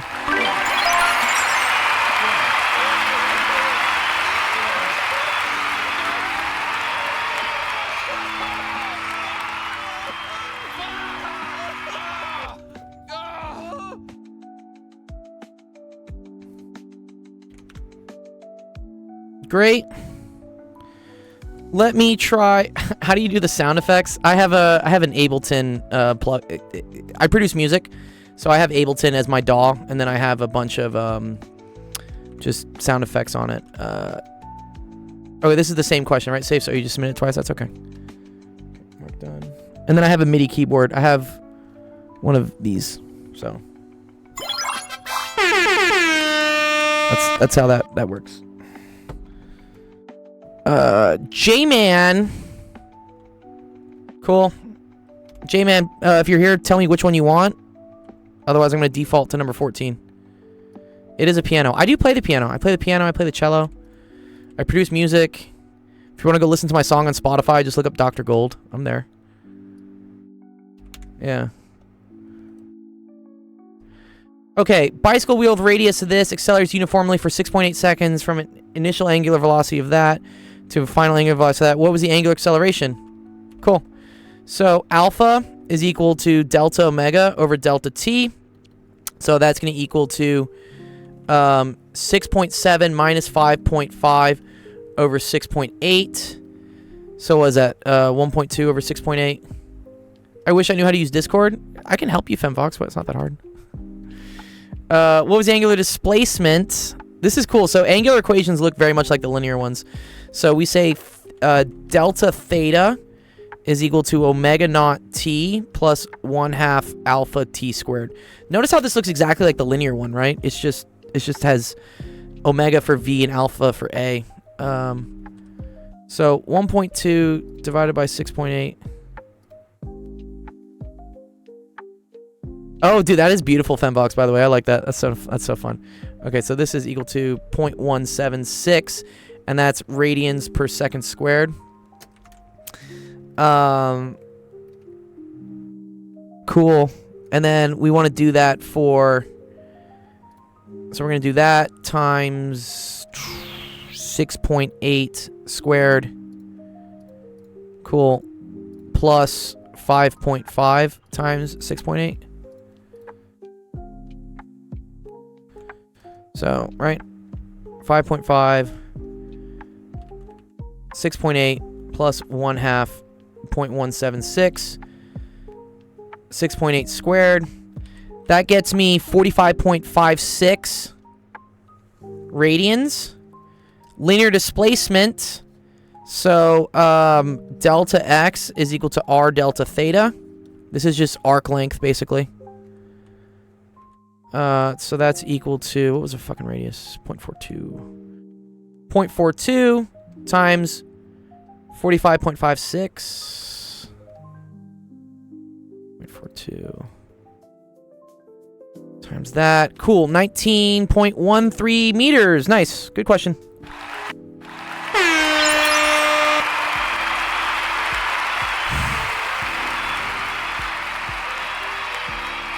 Well done! Well done!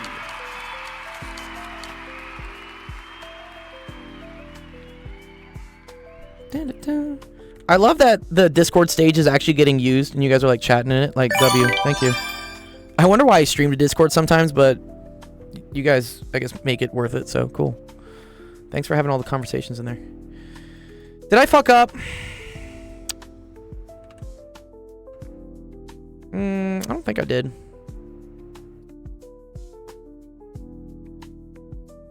No?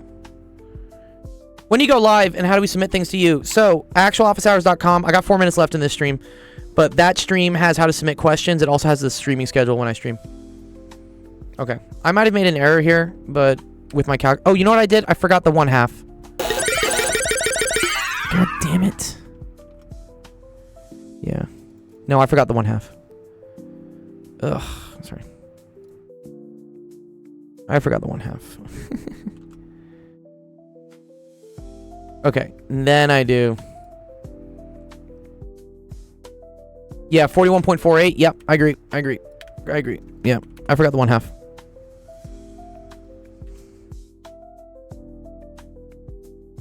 I know calculus. I don't know about stochastic processes. That sounds difficult. Cool. Okay, 17.42. Yes. Calculator errors do happen, especially when I'm like looking at the clock. Okay. All right, let's see. Next, so that was J-Man. Neptunic. Ooh.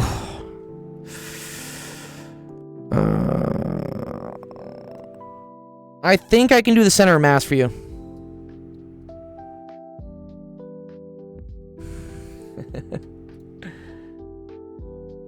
What was my favorite class? Calculus. I really liked calculus. Let me see real quick what James's is. Oh, you're graphing inequalities, James. Oh, this is fun. Damn. This stuff is not too bad. It's just getting here. Let me. That's a cop-out answer. All right, here. Let me just.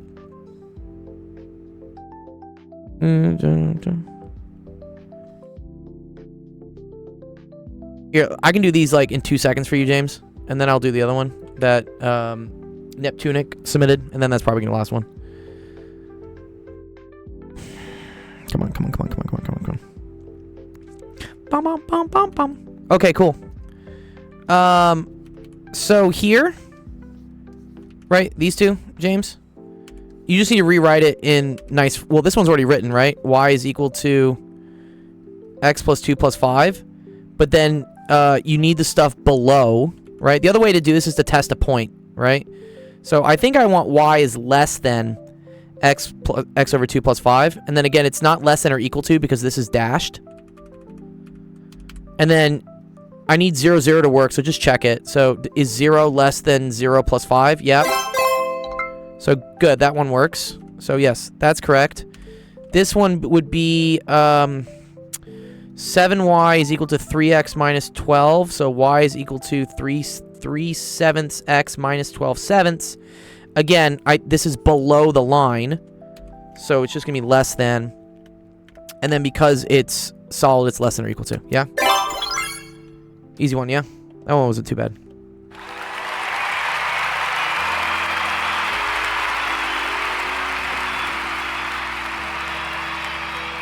Well done. Look at this. Well done. Yes, nice, cool. Made sense, James? Appreciate you.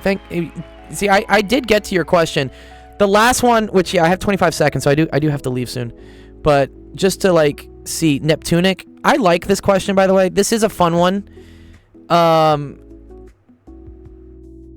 Finding center of mass is like integral of x dm along x, and then integral of y dm across across y. You got to do that. This is a little bit more I don't think I can solve this in like 5 minutes. Okay, shit, timer's out. I gotta go. All right, let's close out the stream. All right, thank you everyone for coming to Actual Education Office Hours today. I really appreciate all the questions. You guys are dope. Thank you so much for all the donations today. We did so great. Like y'all are fucking awesome. I'll show you guys like real quick. Like what? This is like the most money I've ever made on YouTube, dude. What? Y'all made me $18.03. Thank you guys. Yes, we are a nonprofit, so all this money goes towards me buying gifts and prizes for kids, so that they feel motivated to level up their life by doing well in math and physics. Love. Thank you. Yes. Come by our stream. Our next stream will be Sunday at 3 o'clock. If you go to the website, actualofficehours.com, go to streaming schedule right here. You can see Ryan Gosling. I get called Ryan Gosling. That's why I do it. That or Adam Sandler. You can figure out the calendar of when we stream. Zach's going to do a fun gaming stream tomorrow. He has like a cool like Jeopardy type game he developed. I highly recommend you come on by on Twitch. Join the community on Discord. Have fun with us. And then he has a stream on Saturday. And then I will be streaming again Sunday at 3 o'clock. So if you got math, science, whatever homework over the weekend, you got a test on Monday, come on by. Come early. Ask your question. I will help you out. 16 tomorrow. Yes. Okay, great. If you're watching us on Twitch, which is the better way to watch because it's horizontal, it's nice to see things. We're going to go raid somebody. Let me see who's on. We'll go say hi to them. So, wow, so many people. I follow so many people now, which is fun. You know, here, I want to raid someone new. I haven't raided before. I'm going to go raid Curly. Or is she still streaming? Or is she done? Yeah, she's still... Yeah, okay, cool. Go raid Curly. She's an awesome other math person, but she's playing video games right now. I just want to say hi to her so she knows about her stream. All right. Enjoy the rest of your week. We will see you on Sunday. Peace.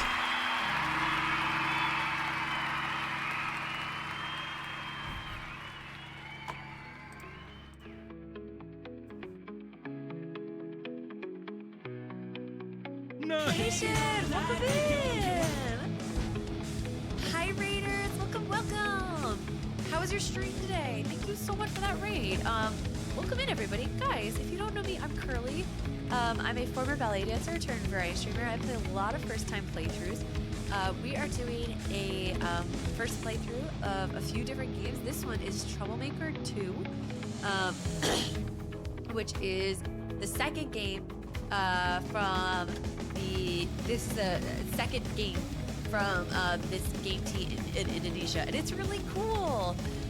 Okay, Actual Education, no. No, I actually met, guys, if you don't know, I actually met Actual Education during TwitchCon. They were so lovely. And for those who are tuning in, I am a mathematician. My degree is in applied mathematics.